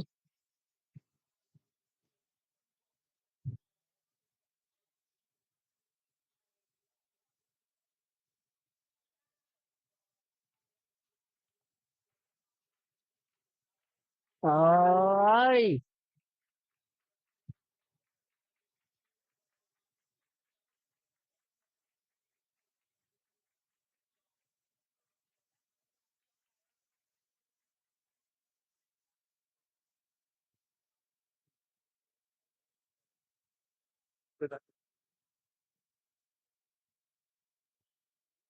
Out there.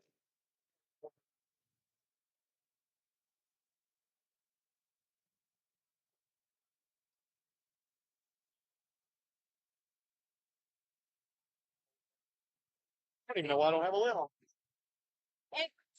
Struggling. Welcome back to Seymour High School, where your Seymour Eagles will face the Cocke County Fighting Cocks here in a District 3 AAA matchup. Cocke County comes into this game 7-12, 1-4 in the district. They have played Seymour already once this year. That was on December the 3rd. It was a 69-65 win for Cocke County. Eagles currently are 5-9 overall, 0-3 in District 3A. This should be a barn burner. That last game was a 4-point game. 69-65. That's sweet. That's a good high scoring for good a game. high Pretty school high scoring for a high school game. We'll go down to Mr. Householder for the introductions here.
So to recap, starting for the Eagles, you have number 11, junior Hayes Golden, number 12, sophomore Noah Bohannon, number 13, junior David Canterbury, 21, junior Jack Maccabee, and 22, sophomore Talon Peterson. That's a good sign for the Eagles for the future. All underclassmen starting for the Eagles. Say Canterbury wasn't in the starting lineup last time, so played his way in there. He played good. He played great against Holden. Had a couple really good moments. Bohannon as well, I believe. I don't think he was in the starting lineup last. I don't think so either. So we'll mix it up, see where we can get going. All right, Eagles going to win the tip. Talon's going to take it. Peterson passes back into Golden. Golden out to Bohannon. Immediately we get a foul. We talk about David Canterbury and comes out and gets him a foul really. Gets into the mix. Looks like Cocke County has the size advantage, at least. Yes. Kyler Hayes, a 6'6". Unexaggerated, 6'6" it looks senior. like. Looks like he's got all 6'6" already. No good. Peterson, the rebound, long pass. Maccabee. Gonna call in for a travel there.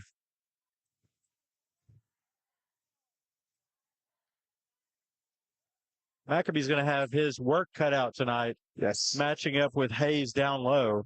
See how they choose to play him down there. Straight up right up front, but looks like a good front. And if you got losing that so much size on it.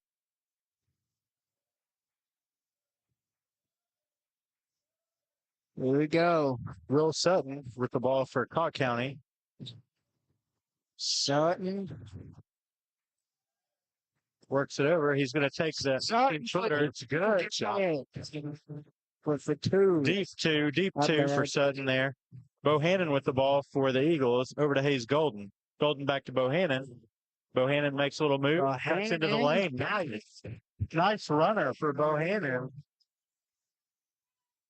Sophomore with a nice move. Nice finish. That's going to be probably a reach on 22 Talon Peterson. We got Hayes Golden. Hayes Golden. Got the call there. Okay. No, they put it on Bohannon on the board, so I'm not sure. Oh, wow. I'm not sure who they're going for there. Here we go. It was a good start. I didn't see Golden Nope. on that, but big man Hayes takes a three. No good. Peterson bringing it up for the Eagles. And here we go, Talon Peterson. Peterson. Nice move. Can't connect on the pass to McAfee. It's not on the same page. McAbee was going into rebound, and he'd already thrown the pass. Drum Coalfield has it up top for Cocke County.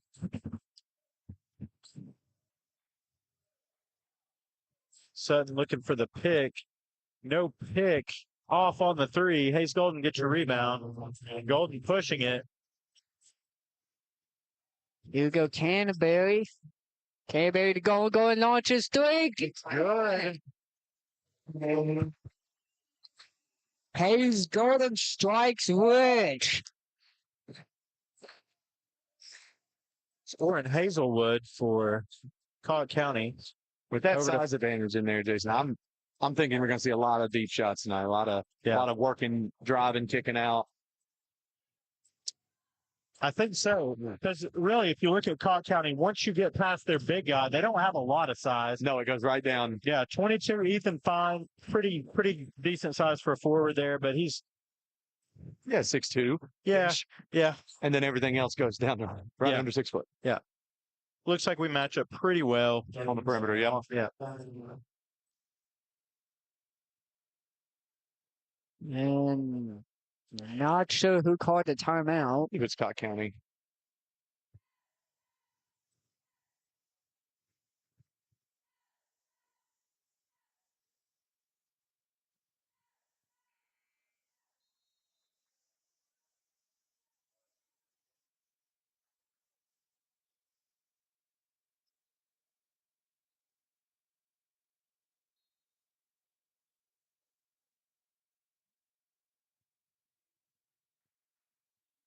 There we go.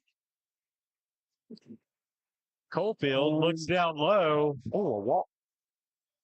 Had a little slip under the basket there. Number 22, Ethan Fine. Ball's turned over to. And on the flip side there, Jason, with their end, they try to put everything inside because they know they have an advantage in there. Yeah. Everything's been to the two bigs so far. Golden brings the ball up. Peterson gets blocked. Follows right his back block. Nice hustle play there. Got his own deflection and then put it back up, draws the foul. If we can get Hayes in foul trouble, I don't know. I didn't notice the size on the bench. It would be helpful, certainly. And they got that one on fine. I know. Well, Hayes got that initial block, but I guess they got fun on the follow back. Yeah. And Peterson got the Second one to go. Eagles lead 6-2 as we move under 5 minutes to go in the first quarter. Well, the 22, Ephraim. Fine. Nice steal. And Heads up for Bohannon. He's going trailing, but he's going to be fouled. Go to the line. Is that going to be the second foul on Hayes this quick? Or no, they didn't get Hayes on that last one. That's right. And they got 5 for that one, so they got Will Sutton on that one. So And he's got the block on at the back end, though. Bohannon did line for 2. Got it. Use the glass. Don't see the bank free throw very often. No. A little smile there from Bohannon back to Hayes Golden. He's making the most of his start here. He's been active. Got a couple buckets. Good shooter. I've seen him shooting around at practice. Not a bad shooter. And when you're in a game, and this may be a part of their, I was thinking, got him across the wrist. Yeah. Golden got him on the foul. Looked like Hazelwood got the worst end of that for sure. But when you're already facing such a size disadvantage inside, just maybe getting a bigger guard out there is not a bad decision. Right. And everything Clint's done, Coach Sharp's done going through here has been 4 guards mostly and the 1 big. Right. Yeah. So stay with your style, but also don't be just tiny all around the floor.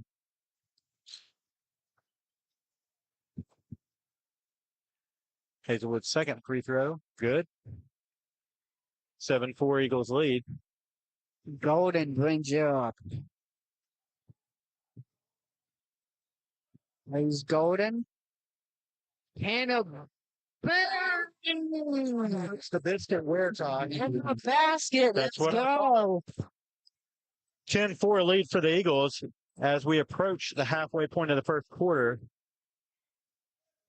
Number 5, Will Sutton, nice move. Then the dish over to 23. That's Waylon Fox. Just a good old boys. Bohannon for Another 3. put the basket in the basket. So that's what you're going to see all night.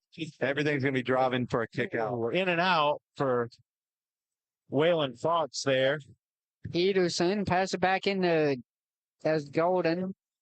Penetrate, Golden. dish, swing it around.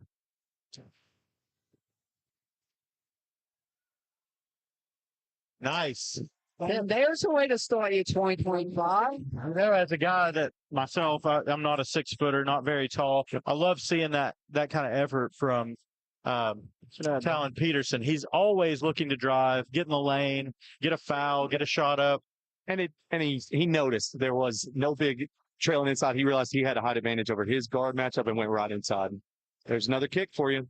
Back down. Peterson. Time out. Cocke County. Seymour Eagles are fired up as they should be. Coach Seth Sharp has this team flying in the first quarter. 18 points in less than 5 minutes. 3:08 to go in the first. Eagles lead 18-6. You can't really ask for much more than from the Eagles there. I told you right off the bat, it's going to be a lot of outside shots, but you got to keep bringing it whether they're falling or not, because they're going to get a stretch here where they're not falling. You got to keep that lead extended. You know, after watching a little bit of the JV game as I was setting up for the varsity, I had me a little concerned. The JV was pretty handily on Cocke County's favor. I think is around a 15, 20-point win. They may have led by more than that at some points, but gosh, the varsity looks like a different story, at least in the first few minutes. What up, bro? And obviously, I just gotta be asking, do you guys have a good New Year's? My New Year's was pretty uneventful. Very uneventful. Just, someday, Ty, when you're older like us with a bunch of responsibilities and things, New Year's isn't even really a holiday for me anymore other than football, watching football. I set that alarm for 11:45 so I can wake up and tell my wife Happy New Year, then I go back to sleep. Exactly. Yeah. On it, this is funny. I don't even recall what we were doing. Nice steal, Talon Peterson. Peterson tries to make a nice move, loses his footing, bringing it up to Cofield. Cofield weaving his way through the Eagles. Tipped out as he goes for the bucket. It's going to stay with Cocke County. It looks like we're going to get another one of those. Yep. Yeah, They're man. letting them play nights. Honestly, It's a good set. I think they put a little bit too. They're going to call it over the back on Maccabee there. It was a good effort. You got to know when you're sealed off sometimes. That's going to be his first. I'm Comes not up with a sure. little limp. Hopefully that's nothing too serious. Looks like Abraham Hess is going to check in. I'm not sure if Pearson lost his footing if they put too much wax on the floor. Trying to spin around, lost his footing. It does look like it's been maybe waxed over the break because it gym floor looking really nice right now. Hess comes right in and gets a steal. If they put a little bit more wax in the floor, I can probably see my reflection. Turnover there back to Cocke County after an honest defensive effort from Abe Hess. Here we go. Little wink and a nod. Yeah. Will Sutton's been the lone bright spot so far on offense for Cocke County. He's been making some really good moves, but the Eagles been putting pressure on him all night. Honestly, I've been waiting for another Seymour home game. It's a lot of fun. Yeah. I believe I'm certainly enjoying my first year of broadcasting up here, and we seem to have, knock on wood, worked out the worst of the kinks that we had early in the season with the AV equipment, the I don't know what you call it, unfortunately placed power strip that is right below our feet, which leads to all kinds of accidents. It's honestly great to see some old friends again. Yeah, actually, not a bad turnout for the game here. Cocke County travels really well. They've got a good contingent of fans. And with school not being back, it seems like the students still showed up. A few students have turned out a pretty decent little student section over there for. That was a little crazy. Out of control, yeah. Bohannon fourth. No good. Great offensive rebounding effort. Hayes Gordon's go strike rich. Oh, No. man. It's great effort. Knocks it out. Makes it look too Well, easy. Sutton almost lost the handle there. Regained it. Got the layup in. Cut the lead to 8. Golden to Peterson. Almost got him a finish. Nice effort from Peterson. Gets to the line. And honestly, I wonder what semester 2 is going to bring for all of us. I mean, from all the graduating seniors, we just wanted to say, this year's been amazing. I can't wait to see what holds in the future. Waylon Fox, I think, has his. No, excuse me. Who that foul was called on. I didn't see a clear indication from the referee. It's like one got it. Golden and Kingsley. That's Jerome Colefield picking up the foul, his first. Peterson connects on the second free throw. Eagles lead 19-10, 1:20 to go in the first. Coach Sharp gets Clay Kiesling in the game. Seems like he's going to give Talon a little rest here going into the quarter. That'll be Colefield. Colefield out to 30. Spencer Moore. Good move. Good. Here Moore we go. converts. Coming his right off first the bench. attempt. Yeah. That's the microwave effect. Yep. Golden to Husky. Oh. Husky's pass deflected, stays with the Eagles. And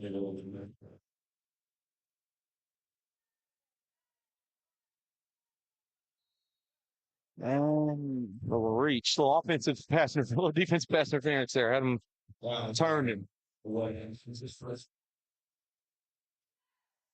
That was on Waylon Fox, his first. Eagles going to try and see if they can get a buzzer beater in.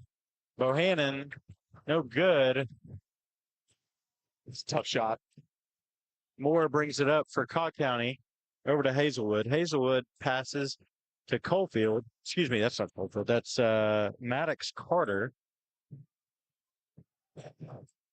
Carter to Moore. Moore works it over to that's 23. Fox. Fox hits the 15-footer. This is that stretch I'm telling you about there, Jason. The outside shots have stopped falling and it got tight quick. You've got to keep in between those offensive. Called offense. Hayes did not agree with the call, but makes the right choice, walks down the court. Let Coach Sharp handle that one because it was I'm with Hayes on that one. Yep. He was driving to the basket, nobody was standing in front of him, clipped his hip, and they gave him an offensive foul. Yep. That's gonna be Hayes' second too, so that's a big call right at the end. That is a really big call. Got to be really. Hayes has to be really careful here. I think that's going to be. Yes, it will be. That's going to be the end of the quarter. Probably should have had a second there, but we got high school tech here. Yep. Into the first quarter, Seymour Eagles lead Cocke County 19-14.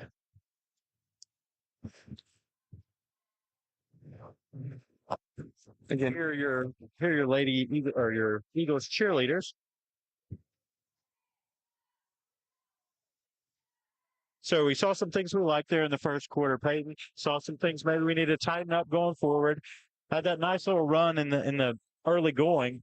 Then it really tightened up. I think we had 19 points, or we had 18 at about 4 minutes, yeah, 3.5 right under left. 4. Yeah, and it was that stretch of, I think it was 3 threes and a layup in there, but everything was falling for a minute, and then just it kind of slowed up, and the defensive intensity dropped just a touch, and you can see Cocke County come right back. So you got to keep the defensive intensity up, especially when the shots aren't falling. Got the starters back out there for the Eagles. Hayes Golden staying out there with 2 fouls. Also got 2 fouls on David Canterbury. So that's Coach Sharp's rolling the dice. Trusting his guys. You know, with guards, it's usually a little easier to hold off on the fouls. But. And one thing, and it's, some coaches have different philosophies. They got a legal screen right there, but some coaches have different philosophies on it. Are you going to let the refs hold your guys out of the game, or are you going to hold them out of the game? You got to trust or not do it. If you can't trust, and you got two older guys there, you got to trust them. Yeah, go and do that. That's what Coach Sharp's doing. Especially in the game with not a ton of fouls, really. They've been letting them play a lot. Nice. Great move. Great. Peterson's been the most of the scoring, or one of the high scorers so far for the Eagles, but Golden really kind of sets this offense with his brings it down the court so fast. We got there. That's Spencer Moore. There's your microwave. Yeah. Comes in off the bench for scoring. You got to have a guy like that almost in every team. Yep. Golden for 3, no good. Off the front rim. Good effort. Nice offensive rebound there. Canterbury. No good. Canterbury, another offensive rebound, 2-on-1 trip. You want to talk about why Coach Sharp's put him in the starting lineup? That's it right there. And trusting him not to get fouls and still being aggressive.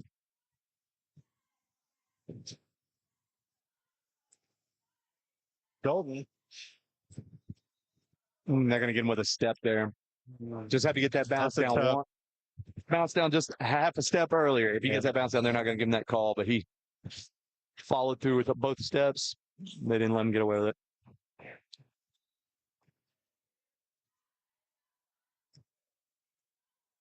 Hazelwood brings it up for Cocke County. They trail by 4, 21-17, 6:30 to go in the second quarter. And got it. Easy one for Ethan Fine. Red Sea parted. Red Sea parted. He had about a 10-foot jumper and nothing but net. Bohannon works it over to Canterbury. Talon Peterson. Get the two confused all the time. Very similar build, play style. Finish. Yep. Okay. What a pass. That is a highlight reel material there. Patrick Mahomes right there behind the back. That's the first time I've heard a football reference on a behind the back basketball pass. Okay. They go right into Hayes. There's the size. Tyler Hayes. What can you expect? It's 2025. Expect the unexpected. This is a good one. 23-21. The Eagles lead. Pass deflected, kept in bounds, stolen. Long pass. Hazelwood. And that's his third, too. That's a big call. That's going to be the third. Hayes going to have to check out now. That's a tough call because that is a tough call. It seemed like he got that charge, but it's one of those things where you said where Coach Sharp's trusting him. Yep, can't put yourself in a position to let the ref give you your third there. Checking in, Abraham Hess and Aiden Husky. And I know that's Golden's game on defense. He likes to create that contact and get a charge called, but it's 2 fouls and this early in the game, you gotta let that one. You gotta let it go. Hazelwood at the line hits his first. Here we go. Shooting for the tie. Hazelwood. No good. The second. Hayes, big rebound. Puts it up. No good. Pearson. Forrest past the Canterbury. It's going to be Fox's second foul. Canterbury's going to go to the line shooting 2. Was that? Yeah, fine. Oh, fine. I'm sorry. You're good. They got a lot of similar names going on here. Mr. Canterbury to the line for 2. Up. Can't get the first one. That's going to be the second on fine. Cocke County going to get Sutton back in the game here. He seems to be the one who paces the offense. Well, he probably ain't doing so Canterbury far since gets- he got 2 fouls. Gets his called own on him. offensive rebound on a free throw. Don't see that very often. That's got to be his 4th or 5th offensive rebound already Yeah. so far this half, too. Don't see that very often Nope. for a guy right around the 6-foot mark or maybe just a little shy. And That's what hustle will get you, though. Great Nice set. play. Abe Hess, left-handed, no good. Sutton charges back up. Abe makes that Oh. shot 9 out of 10 times. Missed Got it it. that time. That's exactly what the coach put Sutton back in the game for there. He goes right to the rim. First lead for Here Cocke we County, go. 24-23 at the 4:55 mark. Maccabee lost the ball. Stolen by Eli Roberts. Roberts drives, Got it. puts it up and in. 3-point lead now for Cocke County. Seymour down by 3. Pearson long pass.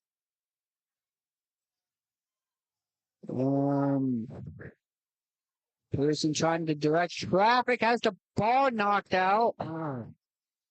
Saves it. Canterbury. Listen, they needed that one. It was a 5 run before that shot Get the goes in. biscuit in the basket, and how in the world did they manage to get that off? Tie ball game. Halfway through the second. 26 all. How about Hands. that? Ooh, Ah, there you get gonna talent. be a call on 33. 13. David Canterbury picks up the foul. That's his 3rd foul. We got 2 players with 3 fouls. That is troubling. Yeah, with 4 minutes to go in the second. Bohannon's going to check back in.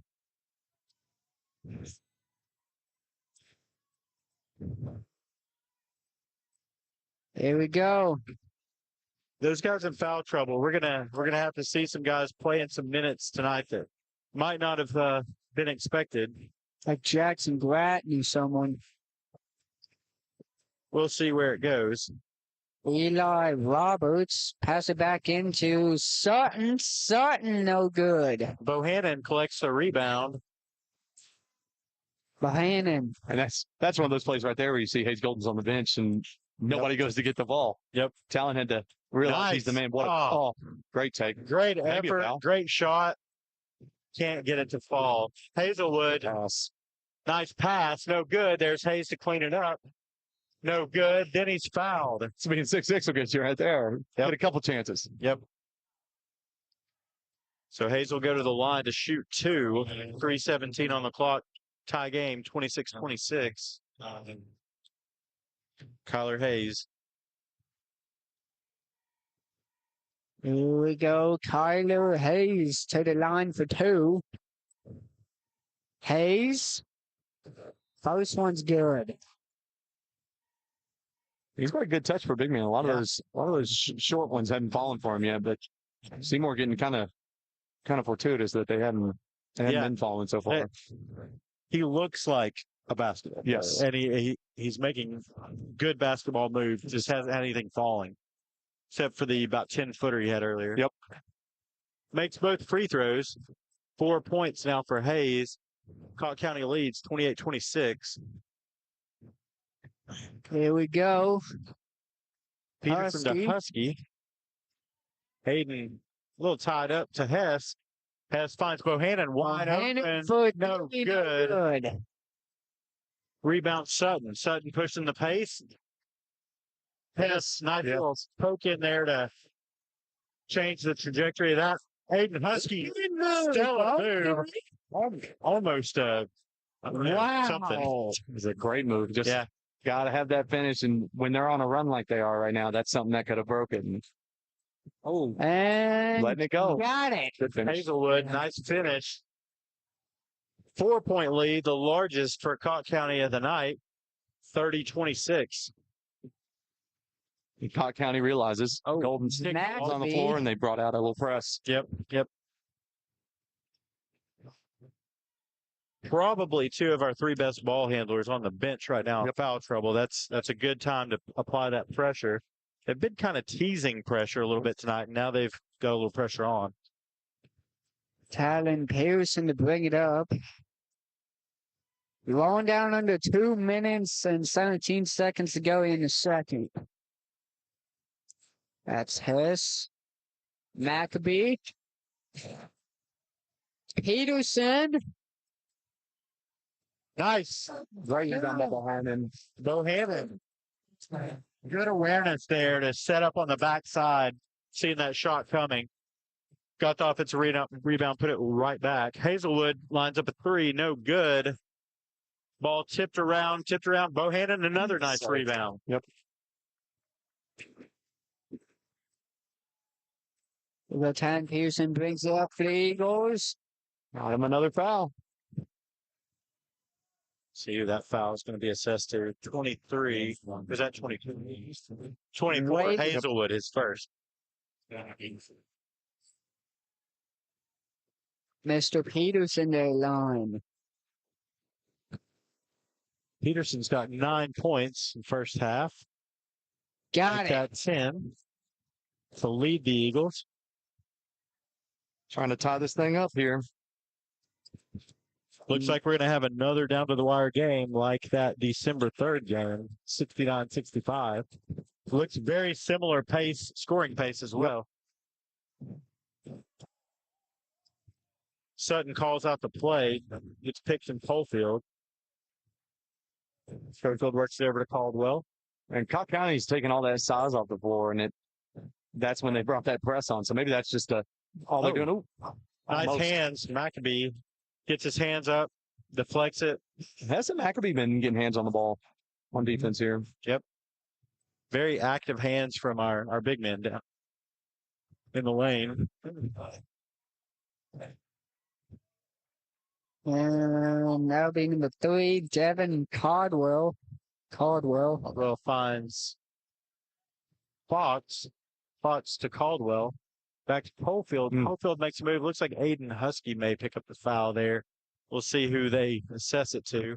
Yep, it's going to be on Husky. Husky's the one picking up the minutes for those. So, yep, the less you hear his name called, he's probably more happy with that. Yep. You want it to be status quo. Watch it. It's good. Nice. Peterson gets the rebound, bringing it up court. Maccabee, maybe a long two. No good. Knocked around. It's going to stay here. Off of, I'm not sure who that was off of. We'll trust the official. He's brilliant when he makes a call like that. Yep. It's one of those. Peterson was already halfway down the court celebrating. Just like one of those shots that it went down early. It looked very similar. Good. He was ready to start celebrating. Maccabee makes a move. He's fouled. Called on the floor. On the floor. Bonus, I believe. Nope. Fouls on Devin Caldwell. Caldwell's first foul. Okay. Bonus the rest of the quarter, all 30 seconds of it.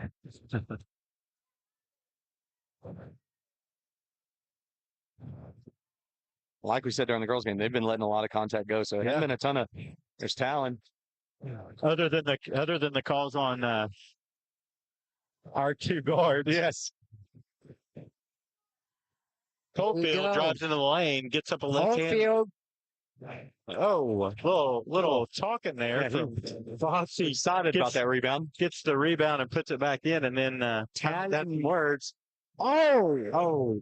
So another one. He's ready. He's fired up. They're going to. 23's got some talking ready. He's ready.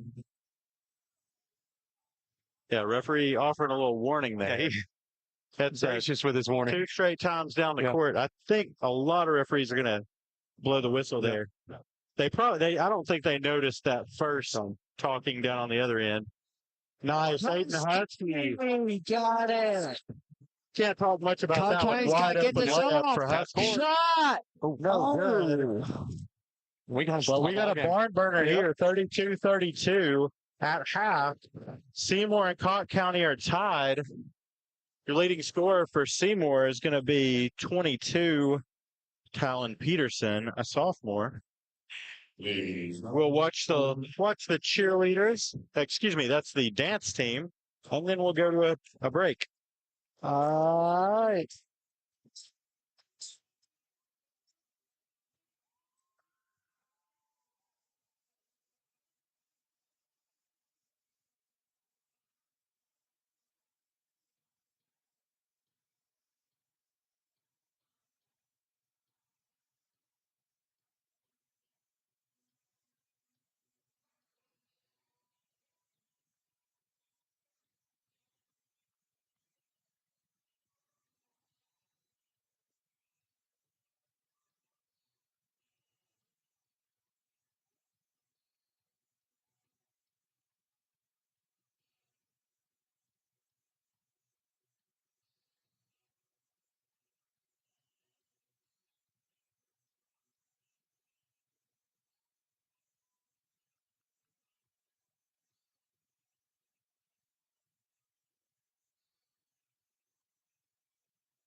We'll take a break for about 6 minutes.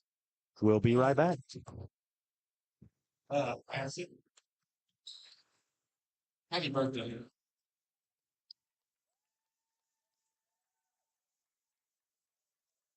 All right, well, who's in for the hot north side? I'm sitting on the side. Josh, you know what's right? First one to make it. You want to get it in? Wise. Why was gas card from 85? See why I got it first. Yeah. Hey, what was it?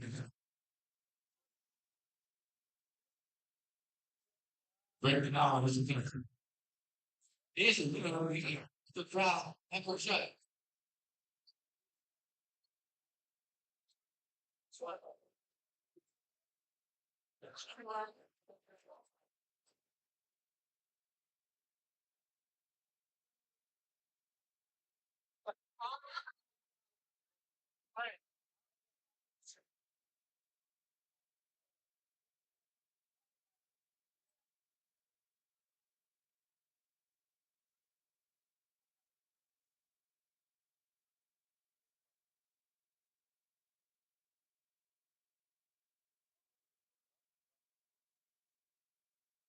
We're going to things keep off. First one to make that pork shot.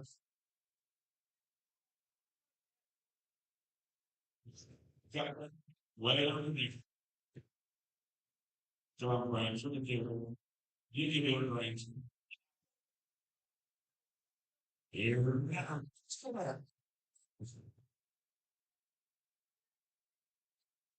Oh, it's a little bit of this.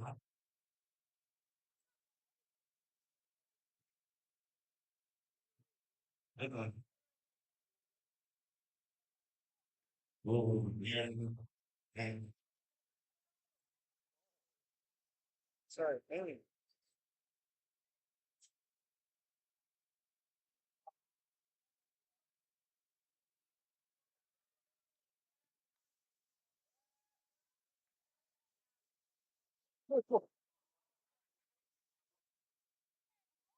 No, did you find it? That's show me where it's on.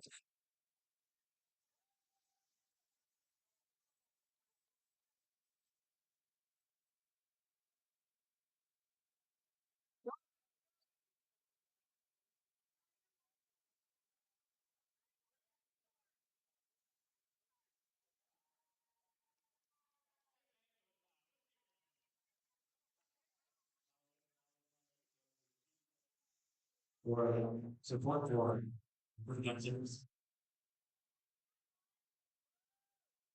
That's it.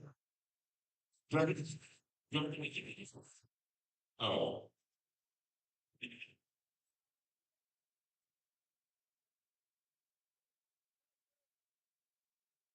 No, okay. Hey, y'all can miss him.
And we're back here at Seymour High School for the second half, an exciting conclusion of this District 3 AAA matchup between Seymour and Cocke County. Scores 32-32. Long three is good for Ethan Fine. Didn't see any of that in the first. No, I would not expect to see that, but that's a nice shot. Cocke County up by 3 after the bucket. Oh, nice move. Ethan Husky puts up the 3. Excuse me. Ethan Husky puts up the 3, and it's good. Put the biscuit in the basket. That's a good start. That was a good start. Cofield looking down low for Hayes, finds him, Hey. gets around Hess for 2. Got a little bit of a size advantage on Hess. Yep. Here we go. Talon Pearson. And Took a forearm to the throat there. Lost it. He'd already lost the ball a little bit, but still. Nice. A lot of contact. Nice work from Hayes on that fast break. Make that extra pass. And you notice Golden and Canterbury starting on the bench with their 3 fouls. So Yep. Probably going to try to get Peterson here a lot. Try to get deep into this third. Keep it close. here we go. Husky to Pearson. Peterson. Gonna look at the Husky. Now back to Pearson. No good. Mackby no good. Rebound for Moore, who works it down to Hazelwood. Hazelwood kicks it out. Now down to Hayes. Hayes has it dripped By Talon Pearson. backside. Peterson kicks out to the Tried to flip it in there too fast. He was open. He tried to flip it instead of really popping it in there, and it got lost down there. turnover back to the Fighting Cocks, and Spencer Moore inbounds to Hazelwood, who's bringing it up court. Alrighty. Coach Sharp's already seen enough of that offense. He said, we're going to go ahead and get Golden back in the game. Yep. Cofield drives into the lane. He's going to look out. Up Fine and again. No good this time. Moore punches it out. Hazelwood has it up top. Looks to set the Cocke County offense. Hayes, athletic big man, makes a move. No good. Mackby. Great play by Instead Mackby, of keeping that Bohemian alive. playing with a full head of steam. Mackby. Husky. Reset the offense here.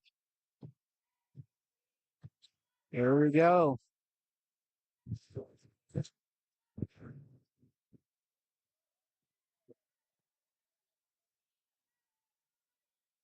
Peterson pass it back in Mackby. Mackby. The calling here.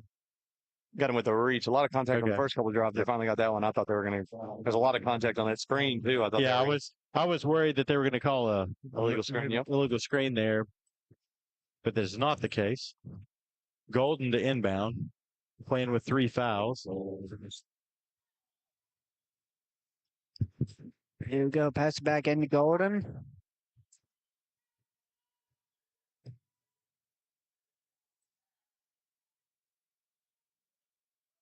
Golden to Peterson. Bohannon.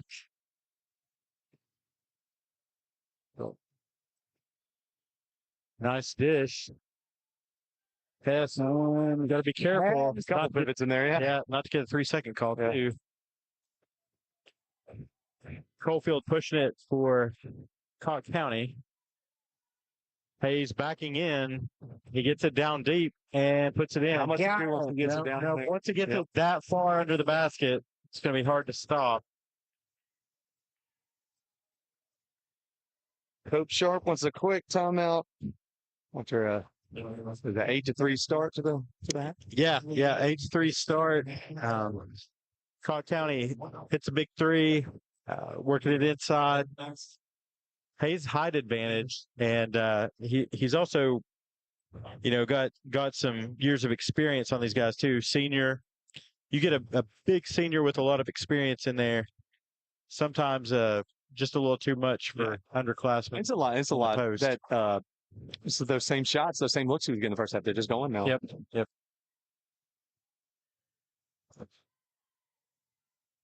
Alrighty. It's been a big game of runs, so just back and forth. Hopefully Seymour can punch that now. Coming out of this biggest lead for Cocke County, I believe it 6 is. points. 6 points, not insurmountable by any means. We can turn that around quickly. Especially the way this game's been up and down, points. Got the little bit of wave going on back there. At least trying to start one. I think those were just people getting up for concessions time. Hayes Golden brings it up. Golden. Here we go. Canterbury Canterbury, right off the no bench. good. Coalfield pulls in the rebound for Cocke County. You see what I'm trying to do with Canterbury and Maccabee? I'm trying to time it right so the shot goes down. Moore drives in. Nice left-handed layup. He's provided a pretty good spark off the bench for Cocke County with 7 points. Gets a handle that ball right there, too, on defense. Yep. That shot was almost going to chemistry class. That went out the door right there. Yes, over to Maccabee. Finds Hayes Golden. Open for three. Golden, no good. Good. Hauled in by Hazelwood.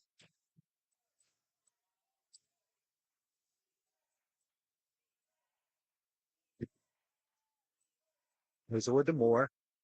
Here Moore we finds go. Sutton driving. Stops Sutton about got it. 16-footer. Good. 45. Big shot. Biggest lead of the game for either team. 10 points. I do believe. Did we? I think it was 18-6 early, so I think the Eagles had 12. You're right. Largest lead for Cocke County. Seymour can at least Boy, claim this lead. That Seymour lead came and gone. Yeah, came and went pretty quick. I forgot about that for a second. Yeah, there was a bunch of threes in a row, and they just haven't been falling since.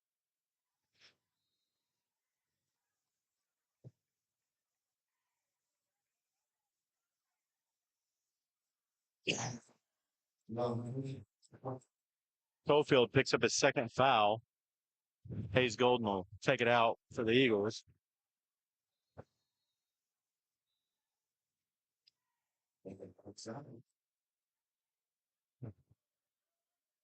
Hey, he's going to get a breather.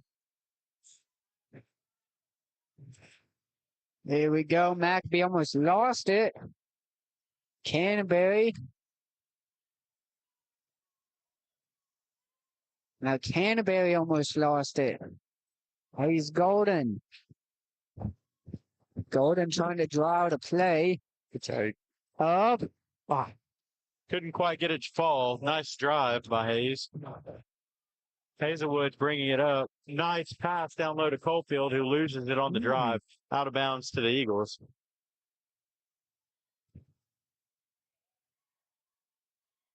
Two minutes left in the third. Cocke County's worked it out from a tie ball game at half to a 10-point lead in this quarter. Similar to the girls' game here, you got to get something going into this fourth. You got to have a couple plays go your way here.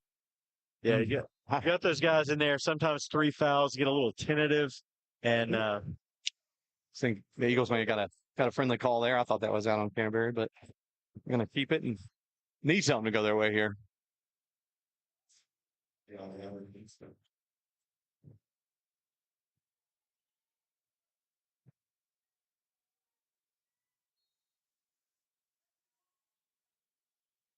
Bohannon. Now we'll go Hannon. Oh, Can't no get good. to go. Oh, Maccabee. fouled.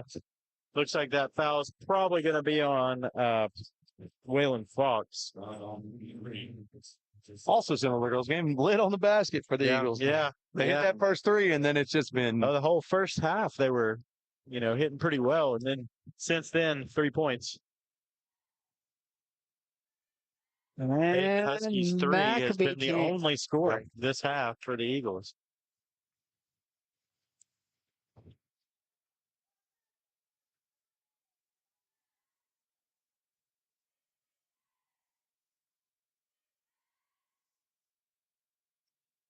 Peterson checking Good. back in. Look Has what a I break. look what I see right over there. One of my friends. Guess what he's wearing? Missouri. Taunting you. He's taunting his eye. Don't see many Missouri fans in this Nope. area. No. Been a while since Missouri's had much success in anything. What was that? I have no clue what just happened. Hazelwood making a move out Sutton. Sutton cuts into the lane. Got Easy it. left-hand layup. 47-36. Seymour's got to not let this game get out of hand. Peterson no good. Moore bringing it up court for Cocke County. Finds Hazelwood outside. Hazelwood Should open Sutton. Sutton makes the hesitation. Nice pass. got it. Clint's going to give him a timeout here. Waylon Fox converts. And honestly, great to see my mom back in the crowd. Yeah. For those of you who don't know, she's been out due to knee surgery. Oh, yeah. Okay. That would explain. I saw her today and she seemed a little sore. Yeah, she's getting better. Well, let's hope Miss Candy Buffington has a speedy recovery and gets that knee back healthy so she can start kicking your butt, Ty. Okay. And what is the question? And Madden playing college football? So I got No, not Just in life. just in Ty, life. yeah. Just getting you straightened out. That's the last thing I need. That's the last thing I need because I'm heading off to college here soon. Where are you going to go, Ty? Mississippi State. Excellent. The Success Connection. My dad went to Oxford, so I mean, There you go. Hey, heck. Similarities abound. hey, Yeah. it's golden. Now, with the ball is Peterson. Peterson working it down. Makes a pass out. Swinging it around. Going to get an open shot for Man. Canterbury. No, he's going to drive to the bucket. No Oh, good. No, Rebound good. Fox. Going to be tied up. Are they They're going to gonna call get a foul. a jump ball? No, they're going to call a foul on Peterson. Likely that's And- going to be his first. And Mr. Payton, you should have seen last week. We had the only Mr. Carson Vines on the broadcast There you go. last He week. stepped in to fill in a little bit while you were out. And ladies and gentlemen, look who we have in the crowd right now. One of the fastest people in Seymour High School, Mr. Zion Rocket. Zion the Rocket. Right back there. Yep. And Hunter Evans. Vines, Evans, and Rocket. Inbounding the ball will be Moore. Moore goes deep to Hazelwood. Hazelwood works it back to Moore. Over to Sutton. Here we go. Fox. Over to Moore. Moore for three. Got Good. it. He's been the difference, I think. He has. He's been a big spark off the bench. He's been very active defensively. Maccabee's got to get this off. Been Oh, no good. Number 23, both off the bench. Man, That's Waylon Fox a- have been a big spark defensively and offensively off the bench. yeah, Bad for sure. quarter. Yep. You know, Moore, Spencer Moore has been very efficient. I would guess. I don't know that he's missed a shot. 10 No. points. Yeah. And he led that quarter, and it's was a 20-4 quarter is it's hard to come back from. And honestly, I just got to say, going into this fourth quarter, what does Seymour need to do to get back in this? Score. Yeah, they've either got to hit hits. I think they've probably got to It's some Shoot from outside the shots. Yeah, perimeter. a lot of outside shots. That was Yeah. the recipe in the first half. and they seem to be playing with a little more energy there in the first half, hustling down the floor. And starting with two starters on the bench, really seemed to just kind of throw them out of rhythm to start that half, and then never got it back. Honestly, Chef Sharp's got to go back in the kitchen and get something cooked up. Well, now you go into the fourth quarter. You got a couple guys at 3, but that's a couple fouls to play with. At this point, you're down so much you can't worry so much about those fouls. You just got to play your game. You got to go.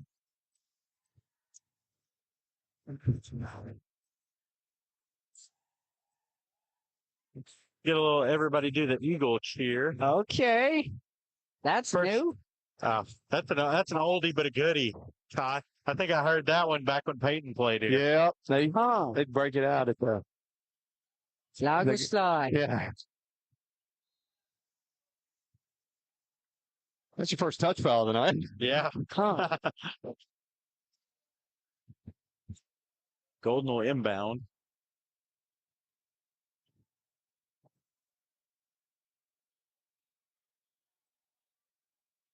That's by Canterbury. Now it's going to be knocked out by Canterbury. Canterbury. Going to go the other way. I had my last day at Dollywood for the season. Oh yeah, what were you? Which you were doing the carnival games and things, right? Yeah, up at the Tennessee Tornado. Oh, okay. Yeah, I was up at 3-point. So how was the Christmas season for you, Ty, there at Dollywood? Honestly, it was good. A little bit cold. Wow, that looks like a double dribble, not called. Out to Hazelwood. Hazelwood drives. This is the Moore. He's going to put it up. Moore. He's not going to miss tonight. He's feeling. Get that dude in the starting lineup unless he's just the That's sixth his role, man of the year. Vinny the Microwave Johnson comes to mind as a Piston fan. Okay. The old Lamonte Turner role for the Bulls. Oh, yeah. Just coming off. Hand up, Barry. And they're just not falling for the Eagles tonight. No, Great no. hustle by Bohannon. He's going to be fouled. Be the second foul in Cocke County, I think. Yeah.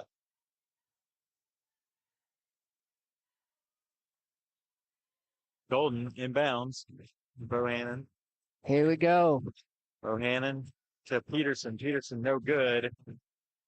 McAfee lost Lose it in the lane. Moore working it back up. Moore making another play. And a pass. Gets an assist there, too. Assist to Eli Roberts. Eli Roberts, good. See, Cocke County stretches their lead. Golden. Nothing to fall. 21-point deficit in just a little over a quarter and a minute. So from a tie game of that, yeah. Those 3 fouls really changed the complexion of the game on both. Yeah, 25 to 4 run. Yep. Husky looks like Dylan Moore and 23. Abe Hess coming in. Sophomore Dylan Moore and sophomore Abe Hess both check in. And that's Dylan Moore's first action of the night. Yep. Maybe he can create a spark. Good 3-point shooter. You're going to need it. Yep. Okay, bud. Here we go. It's like Cocke County kind of slowing things down on offense a little bit. Oh, Moore with a miss. That's almost a shot. Hess, Abe. the lead. Hess. No good, man. Abe can't find a basket tonight. Just nothing falling. They're all good looks. Yeah. Nothing really forced. And most of them look like they're going to fall, and then they bounce out. It's unfortunate for the Eagles. Going to get Hess on a foul call there. I think that should be his second. Oh, nope. That foul's going to be on 4. Moore and reaching. Dylan Moore on the reach. All right, here we go. That'll be number 5, Mr. Will Sutton. Sutton has 12 for Cocke County. First free throw is good. He and Moore both now at 13 for the game. Here we go, Mr. Will Sutton, the line again.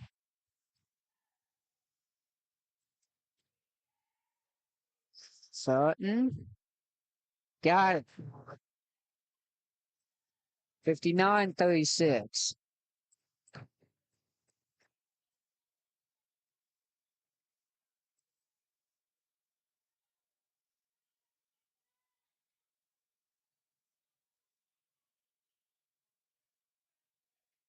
Oh, great take by Aiden Husky. And Husky puts in. Need that to get something started. Be a tall hill to climb here, but get a couple stops, get some momentum going. Like you said, Jason, it looks like Cocke County's willing to just take some air out of it. It's a smart thing to do right now. 21 in the fourth, 5 minutes ago. Yeah, you can as few possessions as you can. And they're going to get a timeout and talk about it. Coach Casey Reagan's got to feel good about the effort of his team. They've really played well. This is a scrappy bunch. The season's not gone probably the way they wanted at 7-12 coming into this game, 1-4 in the conference. But man, they've looked pretty good tonight. Yep. And now I see, since it's Christmas, what did y'all get for Christmas? I'm going to limit it to my best gift tie. All right. Let's see. Because I didn't get that much. We don't do a whole lot. We spend most of it on our kids. I did get a really nice pair of headphones. Huh.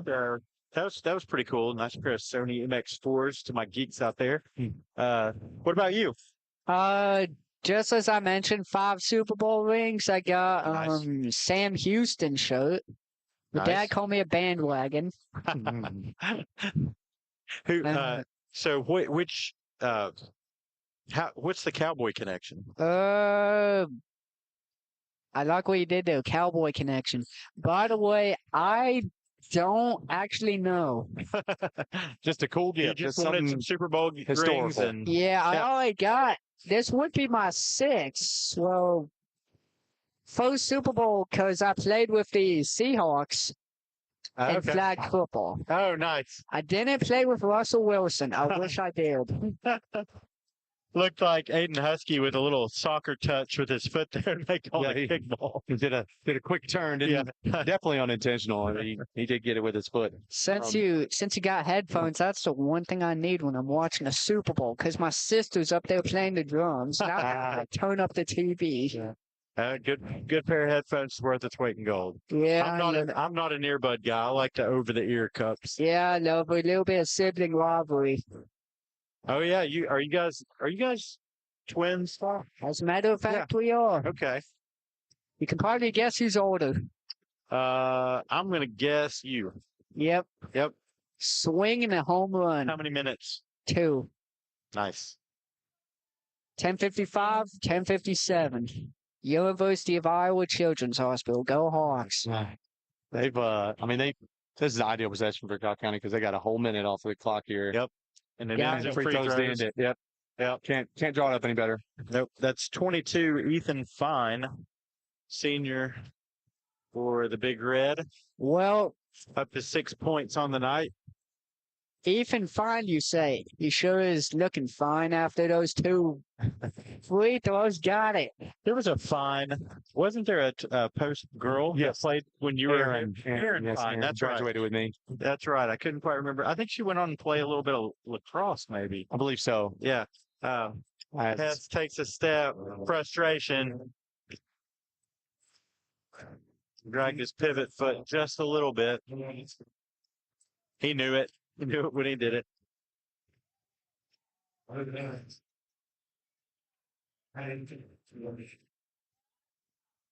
All right. I think he didn't count on being that open. Kind of went a little too easy on it. No good. Hayes Golden with the rebound. He's Golden. Full head of steam. Golden. Pass back into Dan Moore. Moore to Kingsley. Kingsley. Good Mac. call. Jump ball there. That's Abe Harris. Let's wait on the call and see. Nobody's gonna make a call. Nobody's going to make a call. Just jump ball. Huh. Yeah, I guess jump ball. Possession arrow says Cocke County. I guess they figured we knew what it was. Yeah. Just let us know. Jump ball, possession, Big Red. 3 minutes and 30 seconds remaining.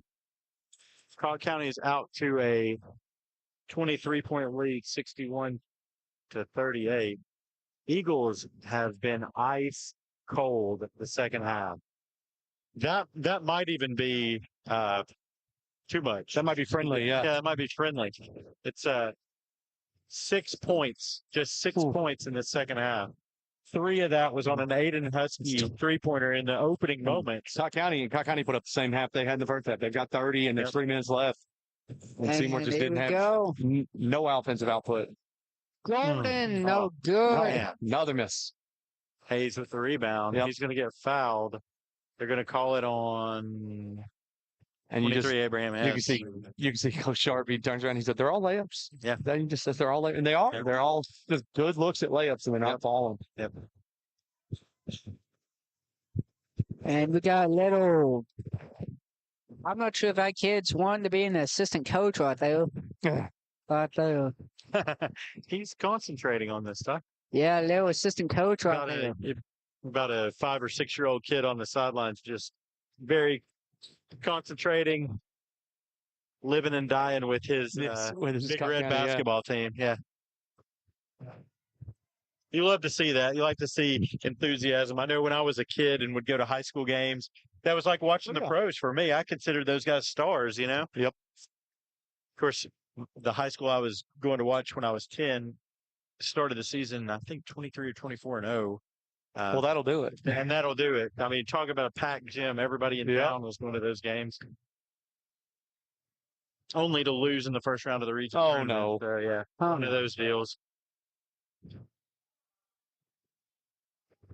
Down low, Bohannon. Bohannon kicks it out. It's going to stay with Seymour. Referee saw a deflection. Safe to say, Cocke County's bench didn't see the deflection. Right. Peterson inbounds to Maccabee. There we go. Warren You got over to Canterbury. fellas. Yeah. Oh, Bohannon, good look. Bohannon No good. can't get to go. Hayes gets another rebound. It's Man, a punishment in there. Yeah. that kid, And he's fighting, playing hard, fighting. You know, this might be about the time as a coach I'm thinking, can we get that 6'6" dude out of here? Yep. We're gonna win. Yeah. Don't need him getting hurt. No, he's still putting his work in. Yep. Alrighty, rolling down under 2 minutes to go. Big Red lead at 61-38. There's not much you say to as a coach to your team as a 6-point half. That's one of those burn the tape. Yeah. Go Yeah. on. It's got a bunch of good looks and just did knock them down. Oh, Not very often you see a team they just score 32 in the first half and only 6 in the second. That's just a cold shooting night. Seymour hit a couple threes in the first half, yeah, but it wasn't like they hit 10 threes in the first half and then just it was balanced. and it was scoring. fluky. No, it wasn't. It was just a good solid half and then just come out with just nothing on them. Yeah. And you hate that for Coach Sharp and the team, you know, coming back from Christmas break, your first game back, got a pretty good crowd here and then just kind of have that flat second half. Yeah, that egg coming out of halftime is gonna hurt. But they've continued to have effort, no quit. So that's the kind of night it is. That'll tell you Look at that hustle from Sutton. And Cocke County still going at Absolutely. If you're Coach Reagan for Cocke County, you got to pat Sutton on the butt right there. Yeah. That's your leading scorer, running past his opponent, diving on the floor after the ball, up 23. Up 23 with a minute 20 on the clock. It's that's what you got to see. That's good culture. Yep. Especially like you said, they haven't had the start of the season they wanted. This they finally got one in their grasp here, and they're gonna finish it off. I tell you that. Yep. Up. Nice. Got it. All right. Talon Peterson. Talon Peterson breaks the funk. Yes. Hits the layup. 61-40. Cocke County leads. 1 minute remaining. 1 minute. And Peterson got a little overzealous up top there, trying to make something happen. It's going to be in the bonus here, too.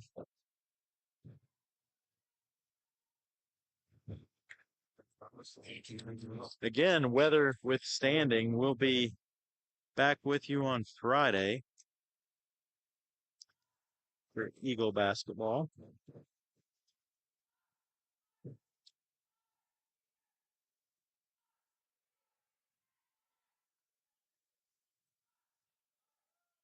Friday, the Northview Cougars. Northview Cougars, county rival. did see on WBR at halftime they're calling for 2 to 4 inches of snow on Friday. So we'll see if that comes to be. I know there's already been some talk about it between the teams, and I think they've decided that they had talked about maybe moving it up to Thursday. I think at this point, if it comes, they're just going to reschedule for a later date. Yep. Which is probably the right call there. Got it. Got time to rest after this game. Lead now 22 as Sutton scores. 30 seconds remaining. Peterson, no good. No good. Ball tipped. Canterbury works it back around. Canterbury. So we got out of single digits. There we go. Okay. Canterbury. But up to 12. 12 for the half. Canterbury goes to the line. Canterbury putting the pieces of the puzzle. That shot's up and no good. Gets a one final offensive rebound. That was one of the big things that changed the second half too. We've seen Canterbury, and like you said, he was in foul trouble. So yeah, him and Bohannon came and give big spark offensive rebounds, and they just kind of and they had plenty of opportunities for offensive rebounds, but just didn't pull a bunch of them down. Both, interestingly enough, both guys pick up 3 fouls in the first half. Have not gotten a foul since. Nope. So, of course, a lot of that time was spent on the bench, but their caution paid off. They haven't gotten any foul calls, but may have led to a little tentativeness on. Yeah, and a run going to start as well. So, yeah, I think that the start of the second half, they just didn't get off the way they wanted and just kept snowballing. Yep. Hayes Golden brings it up for the Eagles. Rolling down under 10 seconds to go. Canterbury. Up to Canterbury. His stat line's a little better. Put the biscuit in the basket, and that'll be your ball game. That's going to be your ball game. A 17-point win for Cocke County, 64-47. Canterbury, over your Eagles. Canterbury's your leading scorer. Canterbury leads with 11 points. 12. Actually, let's see. I thought, how many did I don't remember how many Peterson had. I think they take it down so fast, but they take it down so fast. Yeah, we had it. He was in double digits. He was in double digits. Golden, until he got in foul trouble, was having a good night. So, yeah, unfortunately, not the way Seymour wants things to go. They fall to 5-10 on the season. Cocke County improves to 8-12. We'll be back with you again on Friday, Lord willing. If not, we will have a rescheduled game and catch you later. All right. Good night, Seymour. Good night.